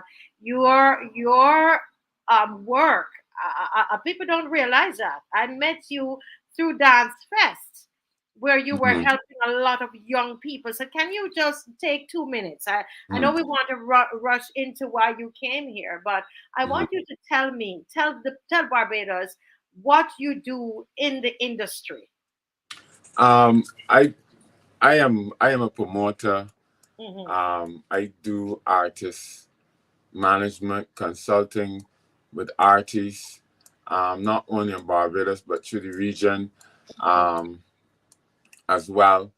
Um, I'm also responsible, as you said before, with helping a lot of the dance people, and I do not put my name up there. I do not try to take the credit from a lot of the things that I've done, manage bands and stuff like that, because I don't do it for that. I Yes, do it because of my love for the industry, and I want to see this industry become a mecca in the and Barbados industry to the world.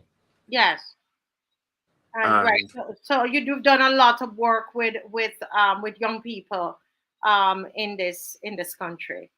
yes, and also in Trinidad, I'm more respected in Trinidad and by the Trinidadian artists than I'm respected here.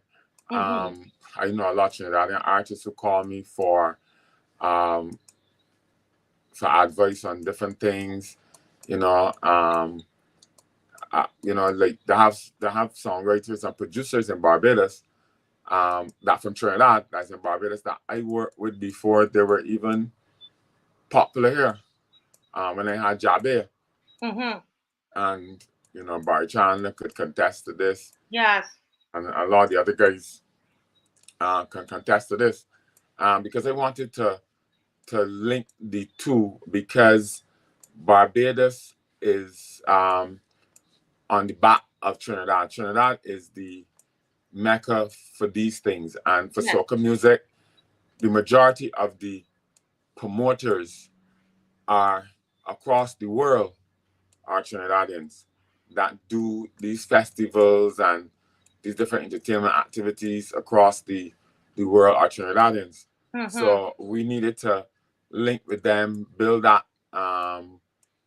linkage with them, so that Bajans can be acknowledged. And it has happened when we had the Bajan invasion, right? Hmm. And the Bajan invasion, that is one of the things that made Cross France, Square One, and Matt Fingal, and all those artists, Yes. popular. And I was around at a young age in those eras, you know. So when it comes to this industry, Hmm. right, I have a lot that I can offer. I have a I lot that I can see, that I Yes. have seen throughout the years. And so I'm not always right, because nobody's always right. But I am, I sometimes hit it on the ballpark. But you have some knowledge because you have been around, you have been working with artists in Barbados and outside of Barbados, and I know that as a fact. I know that. Mhm. Now let me ask you, let's now begin to look at the crop over this year. So we have this is our 50th year, so this is big. right? Yes. Was it big for you? Was it did it say 50 years? Well, at the end of it, it ended last night It, with 5.0. Did the entire thing, when you looked at the entire crop over 50, did it say 50 for you? it was big, Marcia. Mm-hmm. A big disaster and a big failure.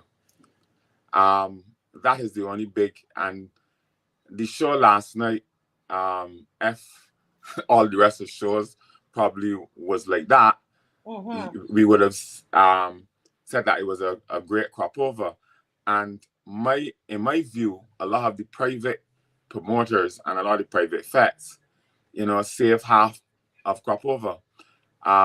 Basically, Okay, so let's pause there. So you're saying that the private vets were better in your estimation than the ones that were managed and produced by the government. yes. The only one that I saw that was of any good value was the one last night. And even that had some little hiccups in terms of the placement of the artist, the running order. Right? I know some people would have some quarrel about Marshall being on the show or headlining the show in collaboration with the Barbadian artist, but I have a different view on that, because if we want our festival to be internationally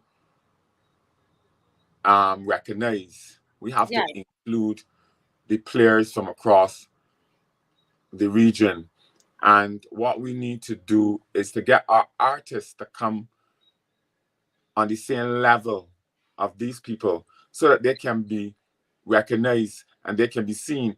Because if we have Marshall, Destra, Fayan, Bungie, and them down here at this time, we can divert people from going to Caribana to come to Barbados. I see what you're saying, but then we elevate our artists and we treat them in the same way, though, that we treat Marshall and because I saw something last night that I was very, very annoyed about, right? Because okay, I promote fests and events and whatever. And when I get to the events, I am backstage with the artists. I talking to them, I mingling with them, and stuff like that. And they can tell you, right? I talking, making jokes with them, different things, right? I saw last night, the CEO of the NCF came backstage and just came backstage when Marshall arrived and went backstage to Marshall. And then when she was leaving, she talked to one or two, but at the end of the day, you should be there with your Bajan artists, making them feel wanted, right? Making them feel, and there's something that I have hated the NCF for over the years.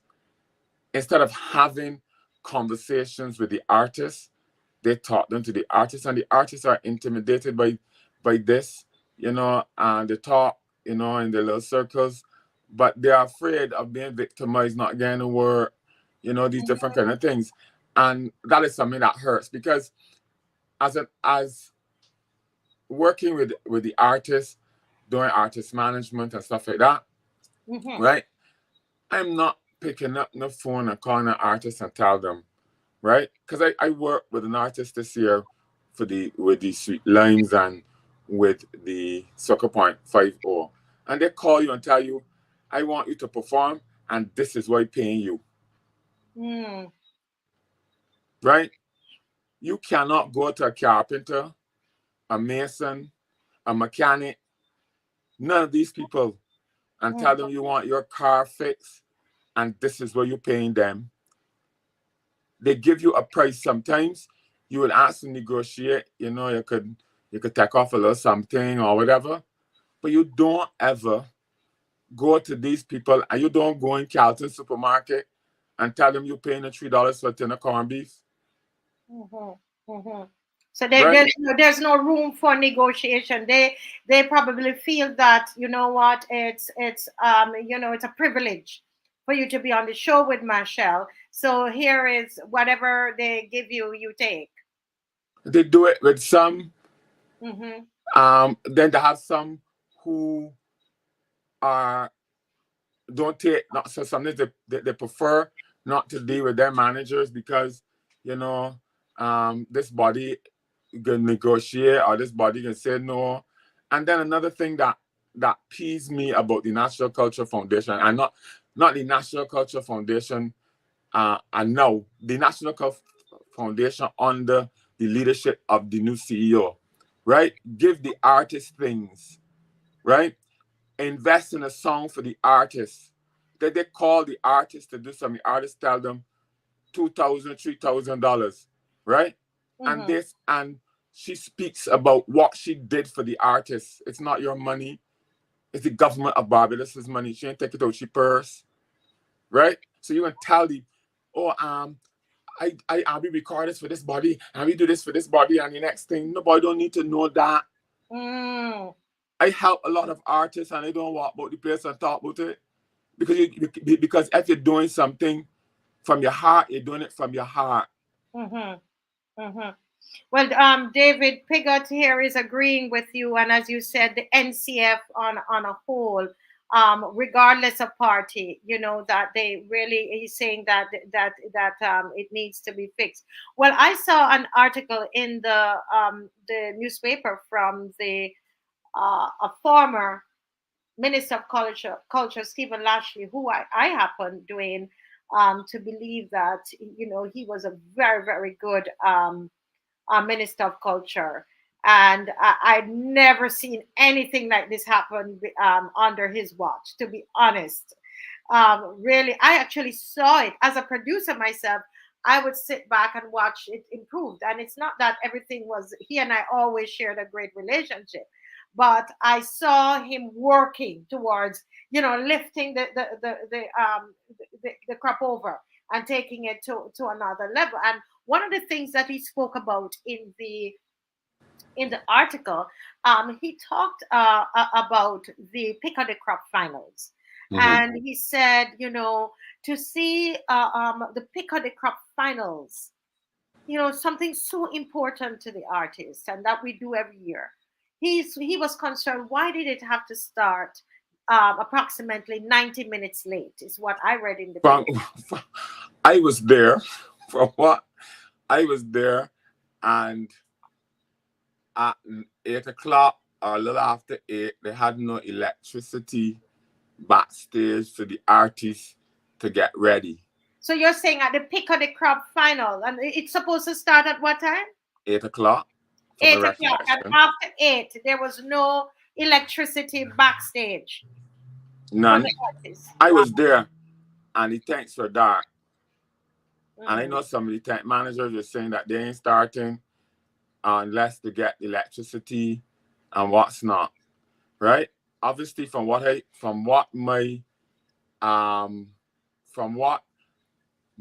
investigations and stuff that I spoke to technical and stuff like that, and they were not sure where the venue. You see, this CROPOVER festival was it had poor planning. Poor marketing, right? And yes, there was Cricket World Cup, right? But I find that they were more concentrating on Cricket World Cup. CROPOVER comes every single year. World Cup comes every 4 years or whatever. And they were more concentrating, and it's also about PR, right? For this government. And not doing what is right. And Cricket World Cup, and for the 50th year of CROPOVER could have been running along with the Cricket World Cup to encourage visitors to stay or to come back. We were on the apparently supposed to be on the world stage. We should have been, promoting the festival, getting things happen for the festival. It was a lot of wait and see, right? And I hear people talk about the venue for the PIC-O-DE CROP. The Prime Minister, from what I know, what I've gathered, is that the Prime Minister wants to use botanical gardens, no problem. It's in your constituency. You want to use botanical garden, fine, right? But you had 12 months. You try the amphitheater, right? They had some flaws in the amphitheater from last year. If you're serious about this thing, the same way you're serious, you went and borrowed $50 million for the World Cup to partner to fix Kensington Oval, right? You do all these things, and this thing, we know CROPOVER is coming. Why couldn't we? And we had 12 months. 12 months. Why couldn't we made the adjustments, put in the drainage, do certain things? People were complaining that, the stage was too high last year. You had to be looking up, catch stiff neck, whatever. What we could have done is that you had a whole year of planning, of that you could have been planning, right? I could have been working on it for them, right? I'm here to help. Yes. And I've said that. I've written the Prime Minister and the Minister numerous documents, numerous proposals, numerous suggestions, but they don't take me on. Yeah. So Right? so you're saying that from what you're telling me, I mean, you and I produce events, and we know if minutes to 8, there's no light backstage for the artist. There's no way that show is going to start on time. Impossible for it to start on time, and it will start, as I said, based on the article that I read. 90 minutes late. Then there was in the middle of the performance, one of my big artists there, I love him, Kidside. According to the article, I don't know if you can confirm this, but the article says that Kidside had to stop in the middle of his set because there was a technical issue. Yes, he had to Can you stop, tell us- and then he had to come back after the third person. And as I said before, from technical, right? They weren't sure if they were going Kensington. They weren't sure if they was going Botanical Gardens. From what I understand, and from my investigations, the sound system went in the Thursday, right? So there was not adequate enough time to do your dress rehearsals. When I do productions like this, right? I have a technical rehearsal, a dress rehearsal the night before, run the entire show as if it was happening there and then. But isn't that standard? Because remember that they used to give us the times that you would come. So you had technical, it was like 3, I think it was 2 days you had to turn up there.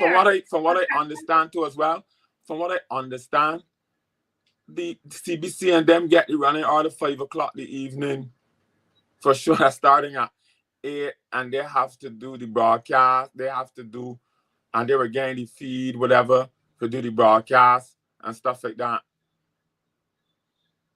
Right? So, you gotta get and you gotta get it right. And that's when you have persons, that and I look, it is embarrassing. It is embarrassing. But then that happened, and then with this 5.0, the show was, my understanding is that no, it's like things just started to go downhill. Was it Sunday night?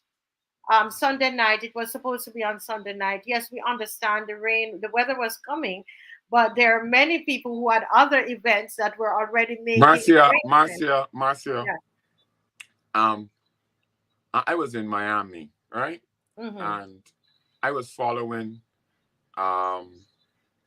the CROPOVER. I was getting numerous phone calls from people in the industry telling me, give me ball by ball what's going on, even video calls and all kind of thing, right? And when they had Barrel, right?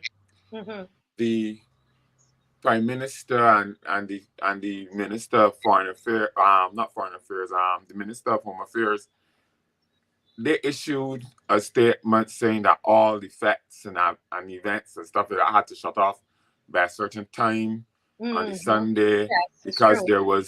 there was the expected bad weather and whatever, right? You know, I was also reliably informed that on Sunday, the CEO was told to make a decision if the show would go on about 3 o'clock. If you are so concerned about the weather situation and the freak storm coming and whatever, the show should have been canceled at 3 o'clock. Don't make thousands of Bajans dress up in the clothes. And people forget what goes into. Some girls gotta go and pay for makeup. You know, they gotta get a taxi. People gotta do all kind of things which is expensive. So then to come down to an event, and at the beginning of the event, then you cancel the event right there and then. Right? I understand it's out of abundance of caution and stuff like that. But you knew, you're watching the weather system from early in the day. You should have made, you know, when we do shows, you know, I work with Darcy Boys, right? Yeah. And when we're doing shows, Darcy just be watching the weather for the whole week. He taught me that we watch the weather for the whole week, so we know what we are doing. You know, we have got to put in place. So you're trying to tell me that at 3 o'clock or 4 o'clock, you could not say, well, look, we say that we're going to have this bad weather out of a caution. We're going to cancel the show. You have people, vendors, how the vendors that had chicken and the buy ice and the had hot dogs and hamburgers and different things that, you know, that they can't use over again. Companies that catering in the boxes and stuff like that, they would have taken a financial hit. I don't know if yesterday they would have recovered by making money that they could recover from the Sunday. Yes. I hope that for their sake, right? You know, but you know, it doesn't take a rocket scientist. Yeah, it's a planning. It's you have It's to planning. plan ahead, because I had thought that the announcement would have come earlier, and then you know, and then when we look at that, and then we then look at what happened with Kadooment. Now I'm part of the Walk Holy band, and so we were keenly watching the weather as well, and also listening to hear what the NCF was going to say. They didn't say anything, which I thought was a little odd, but I said, there's nothing. They know more than what we know. And we left home like about probably 5:30 in the morning, because we're the first band. We have to go down. We have to, you know, do so many things. Other band leaders and bands would have, I'm sure, done the same thing. While we are down there, not just our band, but you had Blue Box Cart and all the other bands were down there. Then is when we're being told that it is going to start 2 hours late. I mean, but you know what is also funny, Marcia, is that these people are not truthful. They're not honest, right? And they find all kind of other reasons to blame things on, and they don't come honest with the people, right? And why Kadooment Day should start at 11 o'clock? They had to have things that were not in place. I could bet you my life. And you know why, right? You know why I'm saying this? Because the NCF over the years used to have something called a tendering process, right? It happened last year too, right? They had the tendering process, no contracts. Nobody that have toilets, chairs, tents, and waiting for no NCF to decide in June or July, right? That they get in to supply toilets for Cropover. And then I see the CEO and stuff like that in the paper a couple of weeks ago or about a week ago saying about manpower, and all these different kind of things in a shortage. Ain't in a shortage. It is that they have a lot of events, and you know that as the NCF you planning crop over, right? You know well in advance from in January, February, you should be procuring these things. You should have been procuring these things early. You should know who's doing the sound system for the pick of the crop. And in January, February, even I could go down to March, right? You should know who doing what at this time. You should have the people sign contracts, they're sending the tenders, they see who charging the thing, and you're putting these things in place from early. You can't wait to June and July to then now be scrambling. So obviously people done take bookings and they're gonna be trying to help you out. And then these people will be then getting the licks. Like I hear Ian be getting tons of licks, right? And I don't believe it's their fault. They have been doing this thing for years, right? But Norman is not going to wait until July and then take the bookings and then he NCF don't use it. What you can do? He can't pay staff and these different kind of things. Yeah. So that is part of the. So the whole thing has it has to do with the planning. Someone is saying here earlier up that the reason for the late start at Kadooment was because of the bad weather, and I think Dwayne is saying okay, there was bad weather, but when you're producing an event, Dwayne, what would be your answer to that? Let me let you answer. We were waiting on the bad weather since the night in front. I hear the minister come out and say CROPOVER is on because the bad weather can pass in the night, and by the morning it can be gone. It was supposed to be from 10 to 12, then it went from 12 to some other time, right? So you're gonna tell me what it really is, right? But if you know that, and you have the, or you are afraid, or you are concerned about that factor, you should have told the people so from the night time in front. You should have told them from the Sunday night. CROPOVER will start late because we are taking precaution about the weather situation, right? Not let people left at 5 o'clock or 6 o'clock in the morning to go down to wherever the venue is for the jump up. Yeah. I mean, that was my thing. I understand. I see somebody said that the minister who's responsible for the destruction of the historical documents is also in charge of the national events. I want to touch on this, right? We have a minister that don't know nothing about culture. I never see she know we are in the culture.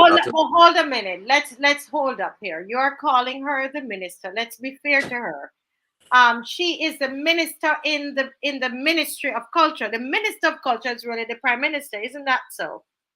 Yes. So let's be fair to her. So she's a minister. So the Minister of Culture, because we've got to talk about that a bit. But the Minister of Culture is the Prime Minister, and Chantel Monroe Knight is the minister in the Ministry of Culture. But continue. Mm-hmm. But again, you see, I don't want to say nothing much right now at this time. Yes. Because I gotta leave things for later. Okay. Right? But anybody that knows the Prime Minister, that who's the Minister of Culture, knows her very well, knows how she operates. Right? So that is in a nutshell. Right? But at the end of the day, you still have the minister who, in the minister's office, in the Prime Minister's office, who's responsible for culture, right? Is that they also have to go to the Prime Minister with feasible things. And because at the end of the day, the Prime Minister has a lot of other things, and I'm not making any excuses for, right? But, you know, you still got to go to the Prime Minister with feasible things and things that going to work. So she has to also take some of the blame. She's taking the PR. She's a taking the minister. PR. She's taking the PR. So she should take some of the licks too. So let me ask you, before we go into suggestions on what to do, what we could have, you know, because I know you made some suggestions to them as well. But let's look at Bridgetown Market. I saw something, you put out a picture of Bridgetown Market, and there are some people who, friends of mine, who were here, and they said they went to Bridgetown Market and they almost cried. They couldn't believe what it had become. And it's a 50th year. They flew down and they thought it was going to be this big thing, and it was not. What are your thoughts about that? Because I saw you commented on Bridgetown Market. Some vendors, I spoke to some vendors and stuff like that. People were calling the morning of Bridgetown Market, want to know if it in Bridgetown, if it down from Spring Garden Highway. And these are the persons who were planning trade down there, was not even sure where it was. You know, it was not exciting. And for the 50th anniversary of CROPOVER, we should be getting it right. Right? Because it seems to me, how it looked to me, is that they wanted to destroy CROPOVER this year so they could start over next year to account for 50 more years. That's how it looked. Right? And it is sad. It is really, really, really, really, really, really sad, because Bridgetown Market, on the Saturday and the Sunday down there used to be burst. Yeah. When I saw the thing and I went down there, you could have drive your car on the highway, right? On one side and up and down, and you ain't gonna hit nobody. Yeah. You know, Dwayne, I went to we had some, we have some friends in Trinidad, and they're involved. They're Christians as well, and they're involved in the carnival in Trinidad. And we stay close together because the church community all against us, so we're very tight. And so when they're competing in their big competition, I can't remember what they call it now. We would go down to support them. And Dave and I would sit there and we'd say, boy, yes, the crowds are bigger and so on, but when you come on to production, you can't. Barbados got it, because Trinidad stuff would start a little late sometimes, and just the way how things flow. Dave, I'm serious. We were sitting there and said, no, we wouldn't do it that way. Barbados, our productions, to me, they would be on point, and Yeah. so it's disappointing to see that we are regressing in terms of the excellence, the production values, that we are regressing. As Tia Mitchell says, we have the technology to pull off these things the right way. We do, and we also have the personnel. We have the human resource to pull it off well. So what about the bands? But people need to listen. Mm. People need to listen more, and they need to go out there into the field and hear what is going on. I look, if these persons used to be more involved, look, I've seen, people say about who's the better minister and stuff like that. If John King was given the opportunity and the chance to perform. Dwayne, I agree. If I could come over and shake your hand, thank you for saying this. And this is why, people, they say that I am pushing DLP. I'm not pushing no DLP, because I'm telling you, I've said it on here before. John King, yes, Stephen Lashley was excellent in one way. John King was bringing something also that was also excellent, was different. It was different. but he was just as good and had the potential to be just as good. But I'm in agreement with you 110% on that about John King. But let me let you, because when I could remember, when, you know, I was really consulting when John King was the minister. And I said to him, Minister, with the PIC-O-DE CROP competition, I said to him, Minister, you know, we need to put on a better show and allow the artists to come with the A game and stuff like that. And I said, Minister, what we should do, we should do one of two things. We should either give the artists a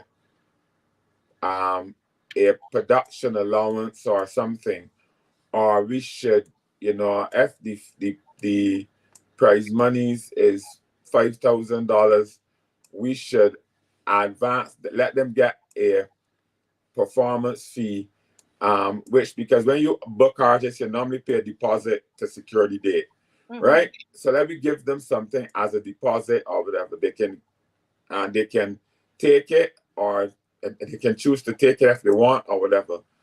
And because the minister was involved in the art form for a number of years, he understands and he knows the pressure, right? Our minister said no, and let's do so and so and so and so. At that time, Cranston Brown was still the CEO. He spoke to Cranston Brown, and we got it done, right? The minister understood a lot of different things, even with the party monarch, even with the junior. They had a junior soca monarch competition that was done by Crystal Cummins Beckles and them. Yes, it's true. Yes. Right. That the NCF don't have to do everything. They can facilitate.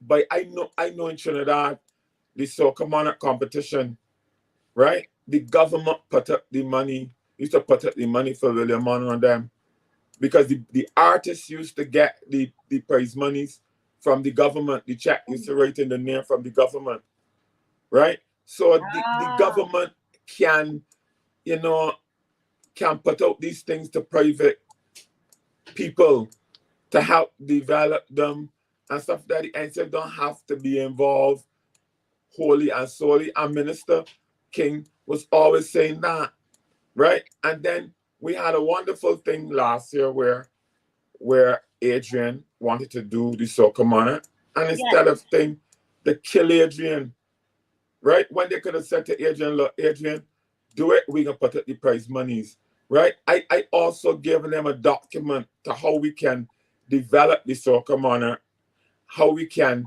get more persons to participate, get get better music, because we also rewarding the producers and stuff like that. You know, we giving the artists an opportunity to, you know, enter with more than one song, you know, to have a audition process, you know, where they come in, they sing the song to the first verse and the chorus to track, so you can see if the artist can perform the different kind of things, right? Because you're judging it on a CD, then you don't get the best songs in the competition, right? And you know, I believe that new, right?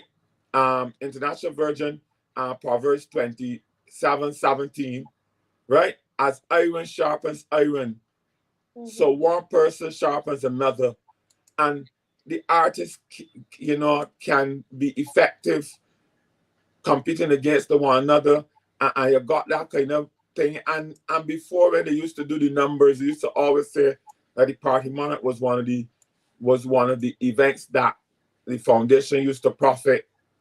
Yes. Even if they profit $20, they used to profit. Yeah. So people here are definitely agreeing with you. I think that's a brilliant idea, and it's pretty sad to know that I have it in document. I have it in a document, but it's because it comes from Dwayne Grazette, right? I have it in a document. I submitted, right? I submitted the document. I didn't even get an acknowledgement from the minister. The only body that acknowledged it was the PS, brilliant PS in the ministry, right? She responded, but obviously it has to go to the prime minister and it has to go to the minister. But I believe that if Carolyn like it ain't gonna go nowhere. Yeah. So Dwayne, we have 10 minutes, and you've started to go into the other section of what I want to talk about. It's recommendations and suggestions, and you're saying that you have made some of these some recommendations even for this particular 50th. Is that what you're saying? And they were not. Yes. Yeah. So And they were not even acknowledged. And I don't lie, Marcia, right? I could submit, I could send, I could show the whole of Barbados when I sent it, right? This was also like I made recommendation on how to export the artist's music out of Barbados, get back to us for the artists, right? You get what I'm saying? yes. Right? And they don't pay any mind, right? And these things are things that, and I go there and I discuss this with the artists, you know. I Yes. just talk to them. I just be there with them and I just hear what they be saying. So I obviously know what they want and what they can help them, right? And I've seen it work. How you think that a lot of Trinidadian artists became popular in Barbados right after Trinidad Carnival? Martineau used to do a show called Calypso Spectacular that introduced a lot of the artists to Barbados. Why can't Barbados do something similar? Right? Mm-hmm. And it should be after Cropover when the music hot and thing. I noticed too that they treat their monarchs in the worst, disgusting way, right? I ain't hear nor see the little youngster that won the road march. I saw him down at when they launched the Cropover thing, which was in town, right? But you're not giving these people opportunities. You're not making these people feel good that when they win something. You know, how regular have we seen the Calypso King last year? Right? You know, all of these things are things that we need to look at very carefully. Right? You know, when they start the 50th anniversary, like I said to someone, look, when I watched the production, it was, you know, you still have some of these people living, right? You have people up there singing the songs. You should be trying to get and encourage these people to come and sing, even like Grett just come up there and sing in a walker. So you should be able to get these artists to come up and do the songs. They had far too they had a little bit of them coming to sing their songs, and it should have been a journey. The show should have been a journey. It should have been a journey. The songs, the things were mixed all in one, because you need to educate the young people. You need to educate the young people. You should have started from, you know, you had the songs that did not place or did not make it, and that should have made it a good idea. But the execution was poor, because you should have gotten the journey and got the MC narrating. Yes. You know, in connecting the dots and put on. I see. I understand. Yeah. Yes, that should have been something that is happening. And you know, I asked about 2 years ago about the Burmester Harding, right? It should have been a special occasion because it's the 50th anniversary, right? We should have been able to narrate something with the Burmester Harding, so we could educate the young people where we came from and how we get here. Our culture is not about fests and partying and all that. Culture is about from what we eat, we drink, you know, we wear. Our culture, where we came from as a people, and smack within the middle of the emancipation festival. MP Prescott was doing a project up there, brilliant project, right? Up in Haggett Hall. How many people know about that? Right? As I said to MP Prescott, I said, you know what? They should turn this village into a 24-hour or for the weekend, where people, when they leave in fets, going to fets, that they can stop by here, like how they had Tim's on the highway. But then they get the education of emancipation hitting them full in the chest. Right?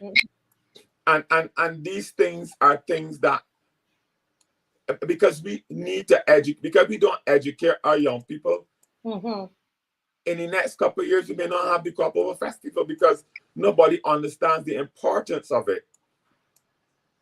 Yes. They just see that it's just a jump up.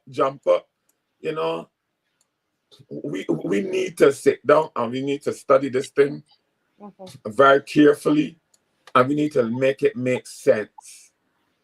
Yes. I love what you're saying though, because somebody here was saying that is the nakedness, like what we're pushing, it is so much more than that. It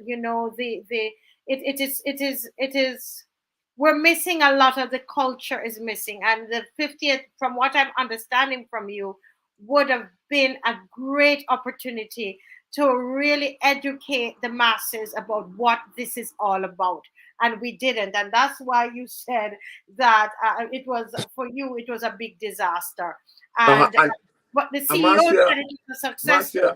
Marcia, I also wanted to make a point, right? Where, there's nothing wrong with, and we should give some incentives to the business community to get them involved in Crop Over, similar to how they are involved in Christmas. We should have the different government departments got the little, and I see some companies were trying to do it. I see Republic Bank, I am on some managers and stuff like that on their phone, and I see that they had the staff in there. I watched the snaps of the staff in that Republic Bank doing little things. They should be getting other companies involved in the festival, getting the employees to come and do a little calypso competition. You do different little things to get them hyped up about the festival, get them involved in the festival. You should be getting things like and involved in the hotel. There's nothing wrong with you working with the BHTA and putting up packages and putting up things in the hotels, getting packages put together so that the guests could go and see the calypso tents, right? These are things that can be done and that should be done.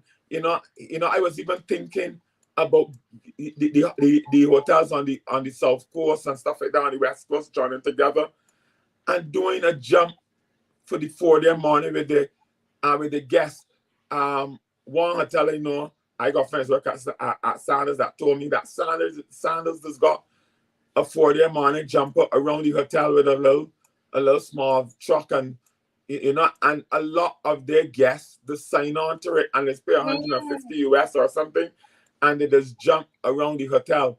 You know how good that would be, that they're jumping from up by Coiman, and Coiman was the sponsor of the 4-day morning, that they could have jumped from Coiman down the highway and on to Dover playing field, and you got all the hotels up there join on to that.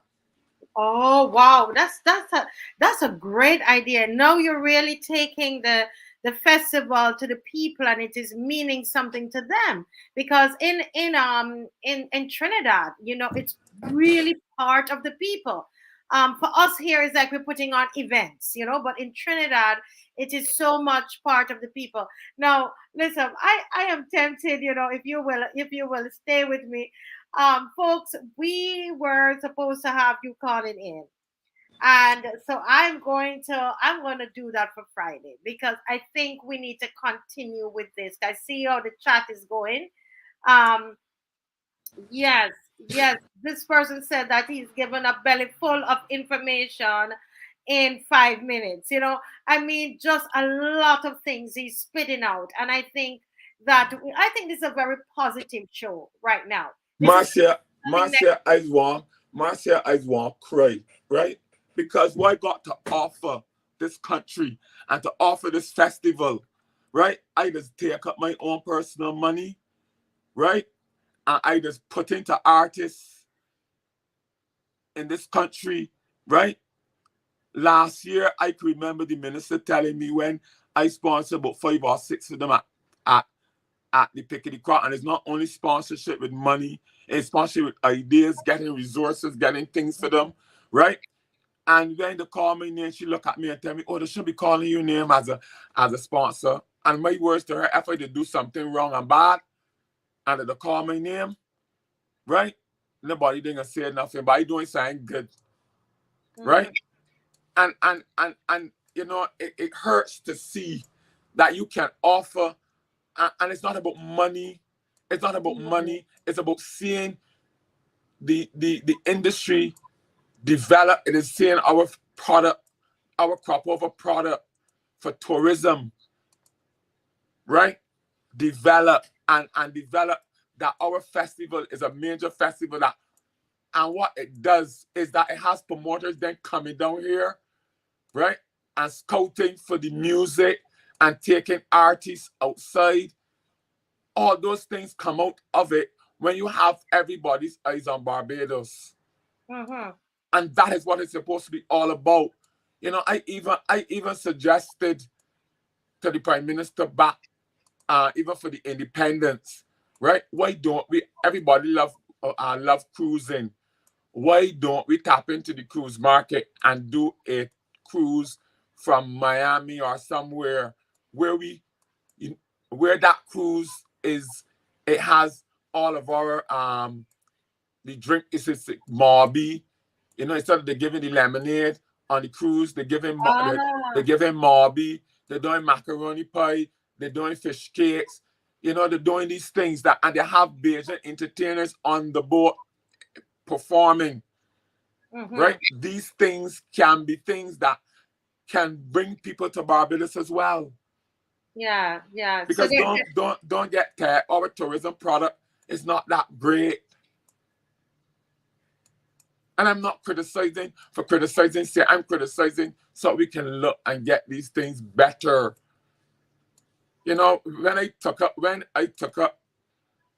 the quad, and thanks to Dwight Sutherland, right? Thanks to Dwight Sutherland, right? Dwight Sutherland knows that I know what he's doing, right? And when he brought me to take over the base to the world, right? I did it in a way that the public will be interested and that we can get into artists, because no artists outside of Barbados, we don't got no more Rihanna, right? And the artists in Barbados tours offer soca music, right? And if you look at 90% of the contestants out of Base to the World were involved in CROPOVER. Half of them they like calypso music or soca music. The current junior monarch, he was in Base to the World. When he came in Base to the World, he was singing ballads. He couldn't, then he got the opportunity to sing things. Then there was like, we think he can handle the Edwin and all. Now the boy in his second year in Junior Monarch won the Junior Monarch competition. It is about development. It's about development. It's about development of our young people, and it's about development of our artists. Yeah. Right? Actually, I find that the artists are only used as utility. They use as utility for political purposes when they want them to jump up on a stage and endorse them.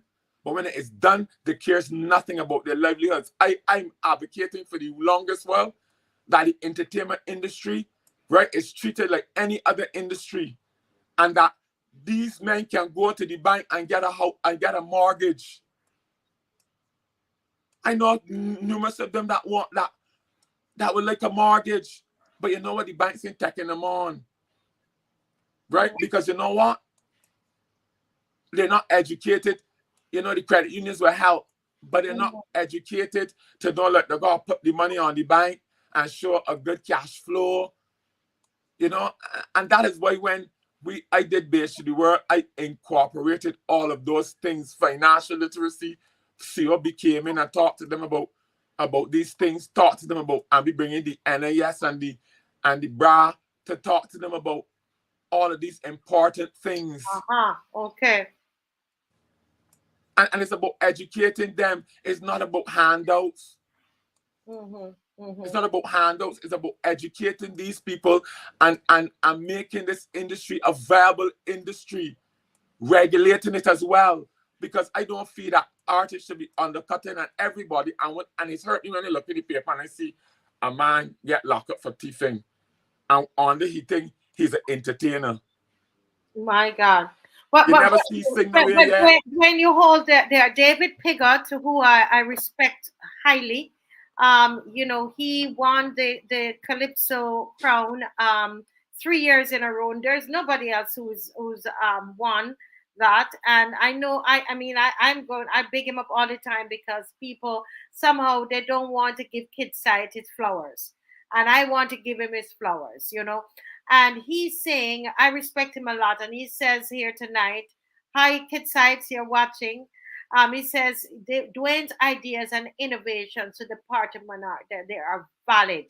And a lot of what you're saying tonight, the people are connecting with it. And that's why I'm going to let you finish the show once you give me the time. We're going to go all the way to finish at 10 with you. Because I think what you are saying is, believe it or not, your time went. But I just felt that we need to stick with this, and we will let the people call in later. But Dwayne, it's so many things. I don't know. We're gonna have to go over the show and probably capture some of these ideas. I'm gonna ask one of our people to go through the show and capture the ideas, because you are spitting out. I don't know if you realize you are spitting out so many things, so many ideas. This is so positive, Dwayne. Tonight, very, very, very. But Kid Sight knows me very well. Kid Sight can tell you I was 15, 16 years old and raising sponsorship for Kid Sight. We went Trinidad and record music with Kid Sight and everything. Kid Sight, I work on Kid Sight's presentations at 15 or 16 years old. And Kid Sight can confirm this. So I know come down in this thing. I'd around the tents for years, right? And this minister, you know, I had to laugh, right? When she first took over, I said to her, Minister, you want me to go to the tents with you, to introduce you to the players, you know, hear the things and all kind of stuff, right? And the woman looked at me and asked me, if I invited myself and share, I want you to get into the tents free. Well, anybody in Barbados know I could go in any tent.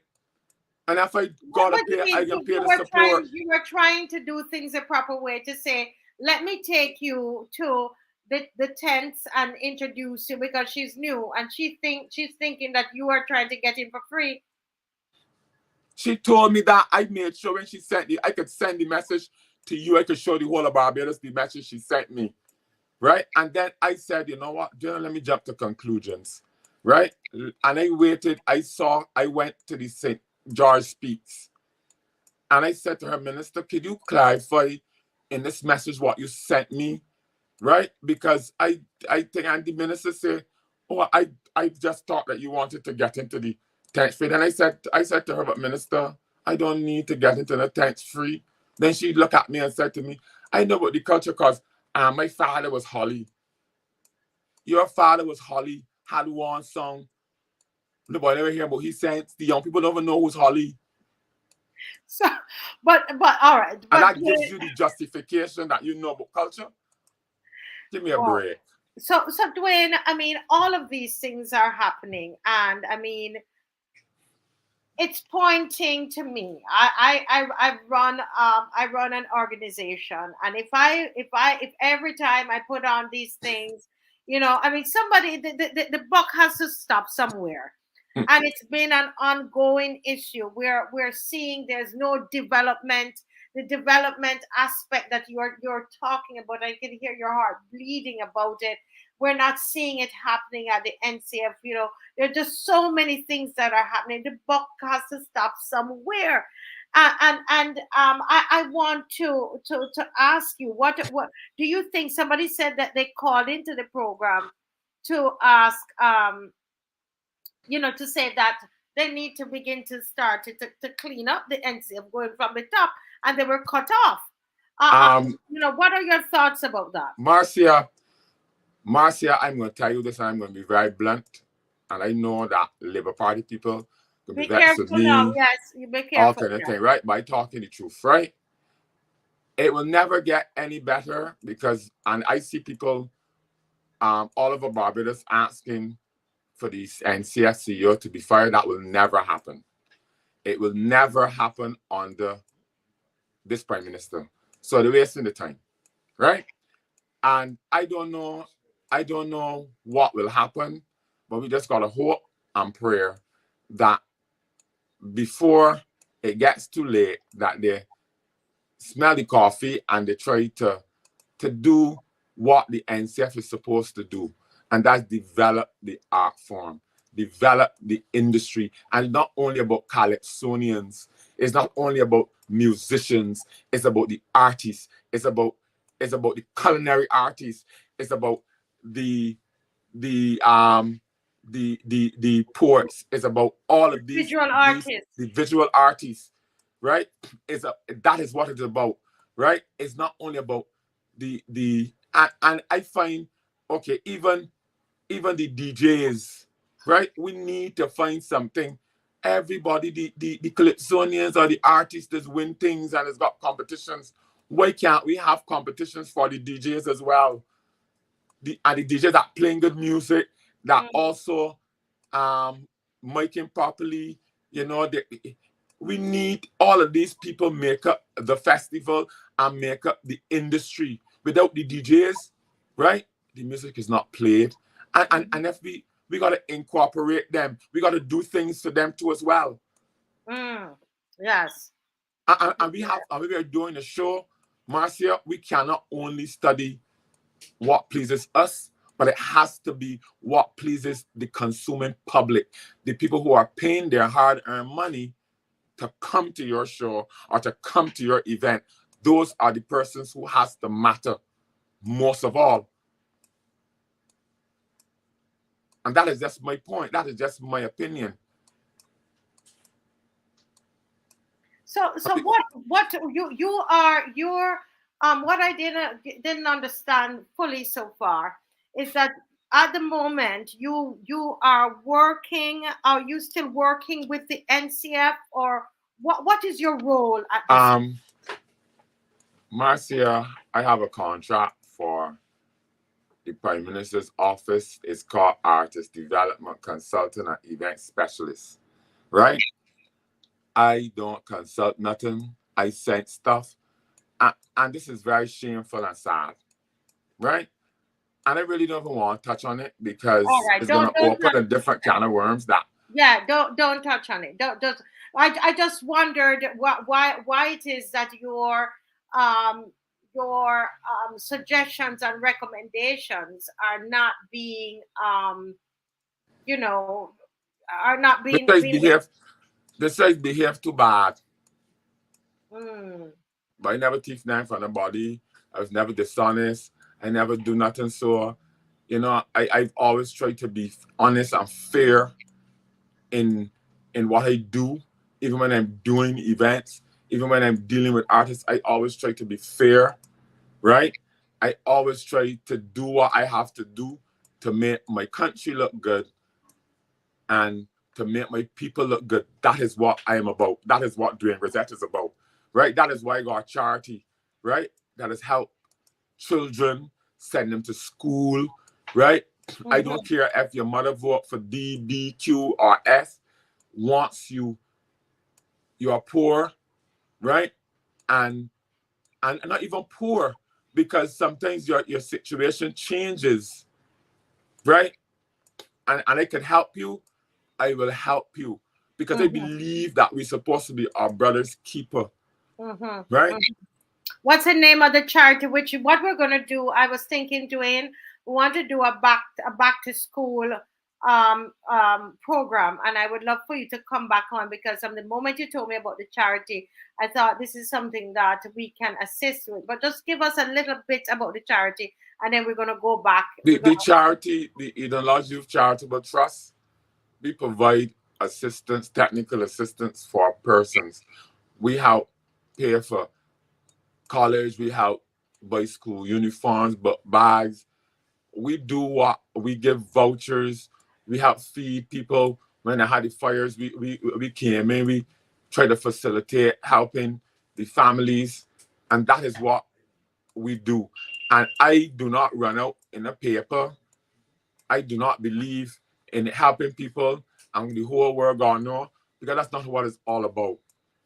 It's about helping your brothers and your sisters and making this Barbados a better place. That is what it's all about for me. And anybody can tell you, all of you telling me, oh, you need to go in the paper, you need to this, you need to that. I don't need to do it. The people who I help knows who I help, right? And let me tell you something, they're very grateful for it. Trust me, I can tell you.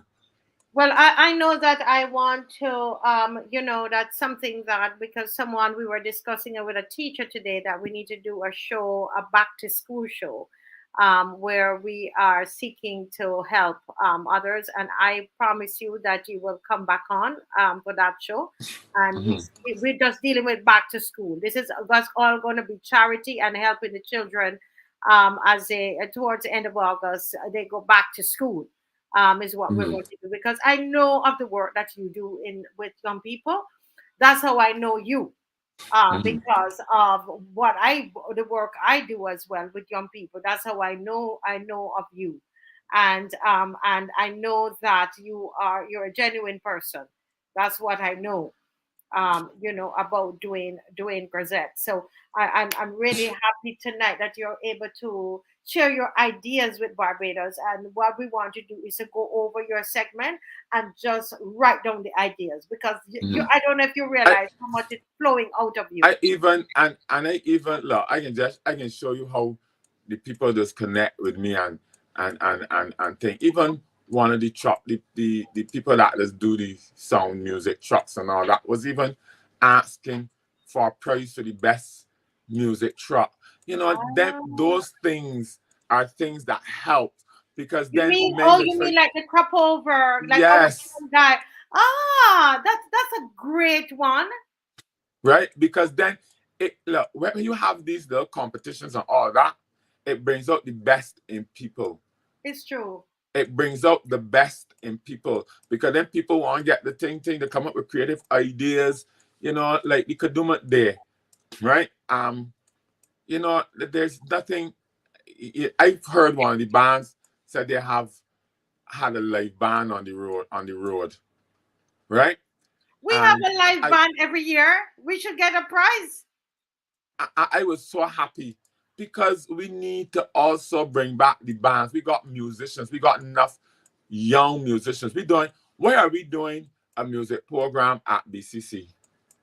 Right? And then when the youngsters finish, they can't play in a way. They can't be a part of a band. Then when they got a band, the body and creating opportunities for them. Right? We need to get back the bands. We need to get back bands. One time we used to have 6 and 7 bands playing, right? That is done with. And the artist performs better with a band than with tracks. It's true. You could pull up the band, you could do certain things, all of these things, and these are also ideas I would have think, because we need to develop the industry some more. We need, all of these, and we're talking about opportunities, and we're talking about the industry, and we're talking about the economy. All of these things can help drive the economy, right? Gone are the days when they used to have 40 people was in the shipping, and then you had this body in the after dark, and I be in St. Lawrence Gap, and when 3 o'clock, everything got shut down. The tourist troops in. They ain't got nowhere to go. We ain't got no live entertainment. And then they got going in the hotels. And then when they go in the hotels, they got, you know, perform for next thing to nothing. And, you know, we need to look at ways that are creative ways that we can bring back these things and we can have these things, not a one-off event where we have, after 20 years, we got Coalition come back last night to perform. Right? We need to create opportunities, right? And this gives the young people things to do, right? They also give people things to look forward to. And it helps build, because look, and I started to say this at the beginning of the program, right? The creative industry is a $1 billion industry, right? And in Barbados, you know, I laughed when I heard Mr. Abed said, the merchants ain't make no money in town for the World Cup, but they make money from CROPOVER. They made money from CROPOVER, right? Why cannot we borrow money and do a stadium, borrow money and do a multi-purpose venue, which can have events in the rain, in the sun, right? You know, I went to St. Martin and I called, I think it was busy there, and I said, I see this village down here would like to, you know, do something like this in Barbados, right? Where is a village and people can then go and rent the village for $15,000, $20,000, right? It can make back the money because it got on the sound system already, lighting, this thing. They got a whole set of spaces and stalls and stuff like that. And then it opens, you know, on the weekend where people, you know, and on a night where people can then come and sit down and have a drink and, you know, talk and stuff like that. Why can't we do that? Right? Because as I said already, the industry is a $1 billion industry. Right? It is a $1 billion industry. And, you know, when you got a show in Barbados, entertainment does generate a lot of money in the economy. When you got a show, the taxi man does get a piece of money. The hairdresser, the girl that do the makeup, the girl that do the nails, the hair stores, right? The drink companies, everybody does make a little something. So we need to create more events. I hear the Prime Minister said, right? The Prime Minister said, oh, she's going to have a 52-week entertainment program. Where is it?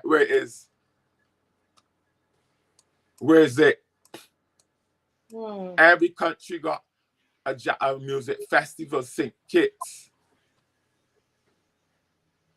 You know, and what be sad is that, like, you know, the Prime Minister introduced me to a gentleman from St. Kitts who ended up being the Minister of Culture in St. Kitts, right? And we have, and I've helped him with helping his entertainment, with helping his industry down there when he was the minister, right? Then we had, and there's a memorandum of understanding sitting in the ministry, John King got thing, and nothing ever happened with it. Is that what their carnival is in December, right? And what I organized with the young lady who was the chairman of the carnival committee down there. Yes. That Barbados government and them would have joined together, right? And do collabs with the artists. When I went down there, and you know, it was like their music and stuff like that was not exporting. When I talked to somebody, many men spent $200 and $300 in the studio, right? Right? And stuff like that, right? I put together a thing, right? I had Ian Webster and them Gabby. I took Gabby down there. And when Carol came into office, she abandoned the project. The juniors used to go down there um, what's her name again? Donella went down there and performed at the Queen's competition, Yes. right? Gabby get work writing for some of the Calypsonians down there. This was an opportunity to create revenue for the Bajan producers, the songwriters, and stuff like that. And the document is still sitting at the ministry, right? To be signed. I could prove all of these things. I could prove all of these things. I could print the documents and put them up. I could prove it. And just talking this thing. You know, Dwayne, I've been saying on this show that all that we need, we have it in Barbados. Barbadians, do you see what I mean tonight? We are enough. We don't need to be bringing in all of these consultants from here and all these people. It's right here. This is a Garrison's old boy, you know. A Garrison old scholar. Call you old. The principal at the Garrison school, I was a little embarrassed. At the time, the principal, and you could tell, Trevor Prescott could tell you, the principal at the Garrison school at the time, Myrna Belgrave, told Trevor Prescott, this boy, when he was 12 and 13 years old, was organizing things at school. Yes. And we could have counted on him to produce things at the school. Yes. Right? Under supervision or without supervision of teachers. Well, somebody, it's a Garrison, you know, somebody was in your class and they're so proud of you. And somebody from the US, somebody overseas, oh, I'm not sure she's overseas, but she says, that she said, after listening to Mr. Grazette, I felt like crying for my country. My mom was involved in CROPOVER from the days of the Donkey Cart Parade and the Garrison. And you know, she's just saying that and that's how it feels. This is why I said that as much as I had arranged and people, I know you're prepared, your 3 minutes to come on, we're not going to do it tonight. I felt we should allow this young man to just share his heart.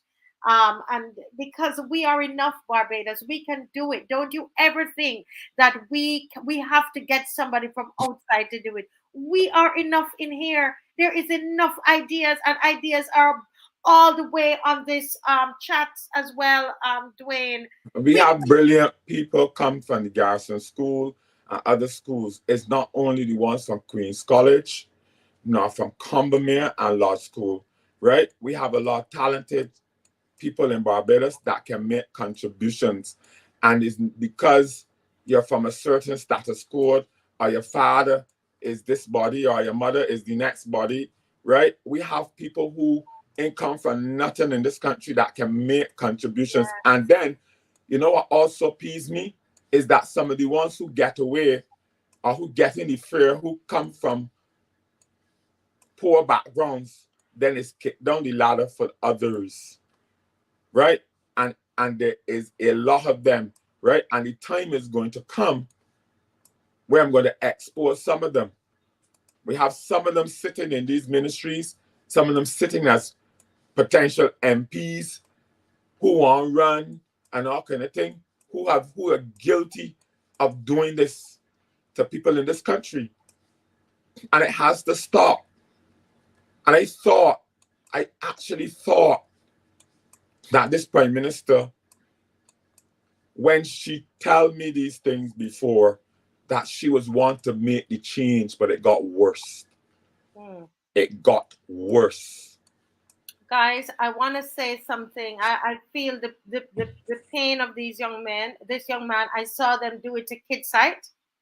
I saw them do it to Kidsite, Dwayne, because of who they think he is. And they did not give Kidsite the honor. They dishonored Kidsite in my mind, right? Because he wasn't of a certain ilk. And it's what they're doing to you and what they're doing to lots of other people in this country. And I'm telling you, we are enough. We can turn. Listen, man, Dwayne, we have so much talent. When I travel, I tell you, and I see events, I match them up to Barbados. Let me tell you, when you used to go to Juna Monarch, and you see how Juna Monarch run smoothly. Come on, man. And when you visit some of these other places, even the country I'm from, Jamaica, and you see them put on things, and I said, man, Barbados, one thing Barbados have over a lot of these countries is production value. Right? The No, smoothness in which things run. And you heard Dwayne talking about telling that story from start to finish. That's what we do at NIFCA. We understand how to do that. How can they? This is a big 50th, and you're gonna just throw it down like you cook a plate of food, you didn't organize it, you just throw it down on the thing and then come talking about its success. Dwayne, I'm so grateful for you coming on tonight. Believe it or not, it's a minute past 10. But man, I feel it. Go ahead for another 5 minutes, Dwayne. And what else do you want to say, my lord? no, I'm just passionate about, and it's not about me. It's not about me, Marcia. It's about the industry. It's about what the industry can do for a lot of people. Can I cut you there? Can you use the last couple of minutes and answer? So what are we immediately? What do you recommend? I know you said nobody will be fired. What can the people do to see change? What can the people on this show? We say we are the opposition, the people. That's what we say on this show. What can you tell us to do as the opposition? Meaning that, we're not a political party. We're not advocating that. We're saying people like you're part of the opposition. You're speaking up on behalf of the people. You need to let the people. I'm going to ask, or I'm going to ask the CEO of the NCF a question. Right? She could don't answer me like she don't answer emails and stuff like that when you send them and thing. But why is it that everybody is departing the NCF? It's like an exodus, right? It's like an exodus. What do you mean? You're saying everybody's departing? What do you mean? A number of people is departing. I don't want to call nobody names. I don't want to get anybody in a confusion. Okay, all right. Anything of that nature. Yeah. Right, but people could look at the list of who was there last week and call and answer if they're there this week and see if they're there, right?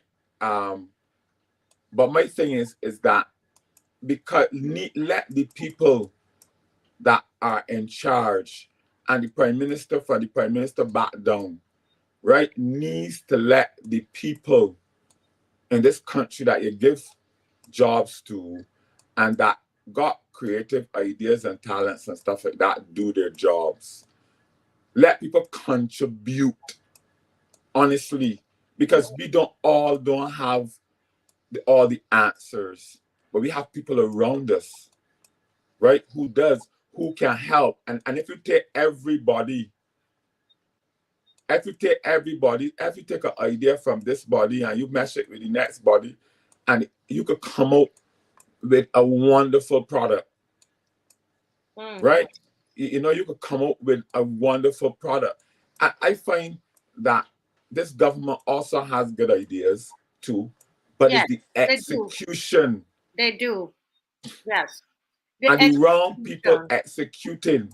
Yes, I agree with you, Dwayne. It's some good ideas. I was saying that to somebody today, but it is they don't have the skills to. The wrong people are there. The wrong. And then you have to, and this is my other fundamental problem. When you have to tell them where they're going wrong or whatever, they're vexed with you. Use the arch enemy, but you're not telling them that they're wrong because you don't like them. You're telling them that they're wrong because you want to see it better. It's like a mother with a child. A woman can only tell she child what thing, she ain't concerned with the other people's children, right? So at the end of the day, right, it's about your love for your country, even your love for your party, right?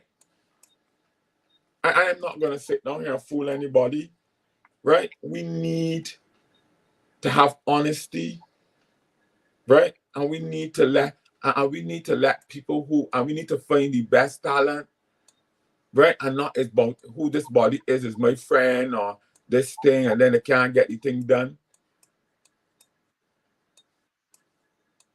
Yeah. And then they want to give you something to do and tell you and they want to force who's supposed to be your team upon you. When you have a team that can help you deliver that, share the same goal and the same dream as you. And that is why, things happen. It's like you give a man a ministry, but you want to tell you who's supposed to be the chairman, right? He and the chairman don't get along, so it's bacchanal. Right. He and the general manager don't get along, it's bacchanal. They cannot get nothing done. So all the brilliant ideas and all the things that you want to do going end up to zero because everybody fighting. Yeah. I think one of the things that I would love to see come out of this, and I would like, I would love to be part of it. I would love to see us doing, if we could set up like a think tank, we just come together and just begin to some of these ideas that you have to and hear from others, and to begin to kind of put it together, because at the end of the day, this is our country. So Marcia, I know from tomorrow they can try to discredit me. Yes. Right? But I don't care, because you know what? People will know the truth. Yes. Right? I've seen it happen to other people. I was a part of the camp, and I see what they do to other people. I did not like it. Right? And that's one of the reasons why they got me where they got me, because I don't like certain things that just happen to people, and they can't get me to do certain things. So we don't want Dwayne Grazette, because they can't come and tell Dwayne Grazette to unfair this body, unfair that body, do this and do that. I know you. I know the kind of person that you are. As I said, I've seen how you work. You don't know, you think, but I watch you and I've seen how you work with people, Dwayne. I know. I remember I was in all of those competitions and I would watch you from afar.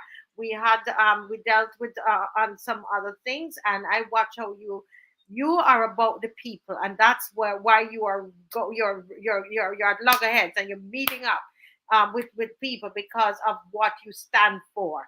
But let me just say that I want to say to you that if you want to, this is something I think that there are enough creatives that we could come together and we can begin to brainstorm and to put something in place, and to begin to figure out how are we, and then to say, how do we share this with them? I know you've been doing, but let us do it publicly now. Now that I get my heart fixed, the valve on my heart fixed, I feel like a new person, so I can help and do anything, right? And that is, that is about it. I got some good health now, so I can help in any way that I can, like I always do. I always try to help, because that's who I am, right? I know they probably wanted me to die, but God didn't want me to die. No, right? Because God knows. I know that these people work with other powers, but let me tell you something: they can't kill you, because your time is not up yet. You still have some. And I know why. I know because everybody said, "Oh, I the Prime Minister friend and all kind of thing." I went to have the surgery. She ever call and check to see if I living or dead. Well, we don't. Boy, sorry right? to hear that. So I just know that they wanted me to die, but God wanted me to be here to help the people. Victory. And I will be the advocate for people, and I will help people. Yes. Well, Dwayne, I tell you, we are going to have you back, because this was a positive show, and you and I talked about this show, and look how positive it was. And you're going to come back on, and we are, listen, man, we above all of that. When we come on, we are going to be talking about the getting the kids back to school, right? Yes. That's what we're going to deal with. We're going to get a whole 3 hours, and you and I are going to plan it. We're going to do a whole marathon on here and raise the money and get the school bags and the school shoes and everything. We're going to do this together. I'm going to talk to the other panelists, and we come up with ideas on how we're going to do it on this show and get the stuff to the people. Yeah. So Okay. when with that I want to, it's 10:10. We gone 10 minutes over. We could keep, the people said they could listen to you for more. But listen, everybody's so grateful. I would like to thank you for having me on the show. I think that we had enough for tonight, and I would like to thank everyone for listening. And as you said, when we are ready to do the stuff to help the children, I'm very willing to come and help. Yes. I am. I'm excited, and people are asking you to come back. They also want you to come back with some of the artists, as we talk about the development, the true development of our artists, of our industry, and truly develop the industry. I'm all for that. I'm all for that, as you know. So this has been quite good. Thank you to everybody. Those of you who prepared your 3 minutes presentation, I am so sorry about that. But you see, we had to let the brother share his heart tonight. And on Friday, God willing, we are going to be back again. And you'll be able to do that, right? Please forgive me. But I thought that we needed our brother to share his heart tonight. God bless you, Dwayne. And have a good day. God bless. Okay, thanks. Bye-bye. Good evening. Bye-bye. That was refreshing. That was really refreshing. Very positive show. Very positive show. And everybody's telling Dwayne, thank you. And I want to say, he's not here. I want to say that you stand around him. I know it's going to be tough for him. I'm going to pray for him tonight, because I know that he's stepped out, right? I know that he stepped out and did something. And so I know how that works. So all the machinery is going to come against him to discredit him and to bring him down, to try to hurt him in some way or the other. So I'm going to ask everybody who's on, say a prayer for Dwayne tonight. Please. People were very concerned about him coming on. But I'm asking you, before you go to bed tonight, say a prayer for Dwayne. And when they start to attack him on social media, gather around him, because they're going to do it. It's going to start. They're going to start it tomorrow. Okay? Stand with Dwayne, please, and help him. So that, because when we get out and we speak out, that's when they come and they bring up everything and try to destroy the person who is speaking. All right. So let us try to surround him with goodness and with great thoughts and love. All right. God bless you all. We have to play at least one song has to be played tonight. And I'm going to play the one song tonight. And we're going to play, I think we need to play Pretending. What do you all think? Because this tonight is all pretending. That is happening. So I didn't have Dave with me tonight, so I kind of one-handed, but I'm trying my best. Yeah. I'm pretending to be good at maths nor English. I just pretending to care about people. Good at maths nor English. English. Pretending to be good. I pretending to be good. Just pretending to be good. I pretending to be good. I just pretending to care about people. I just pretending to care about people. I just pretending to care about people. I just pretending to care about people. Pretending. And I'm pretending to be good at maths nor English. I just pretending to care about people. And I'm pretending to be good at maths nor English. I just pretending to care about people. I'm pretending to be good. And I'm pretending to be good at maths nor English. I just pretending to care about people. And I'm pretending to be good at maths nor English. I just pretending to care about people.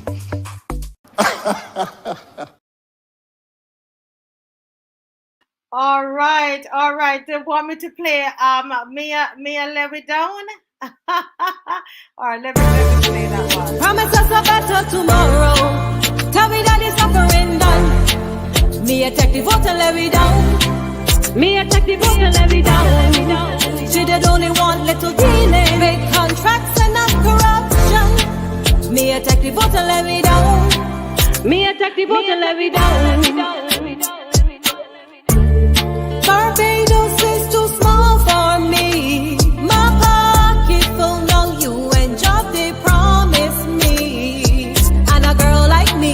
want power and more money. You cry transparency, but that's a no for me.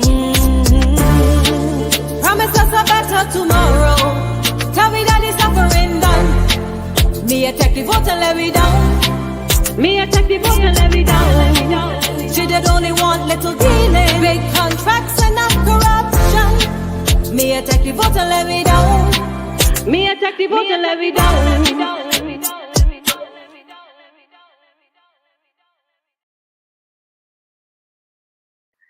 All righty. Good night, people. It was really, really a pleasure being with you tonight. And God bless you. And I'm going to see you, God willing, on Friday. All right. God bless you. Bye-bye.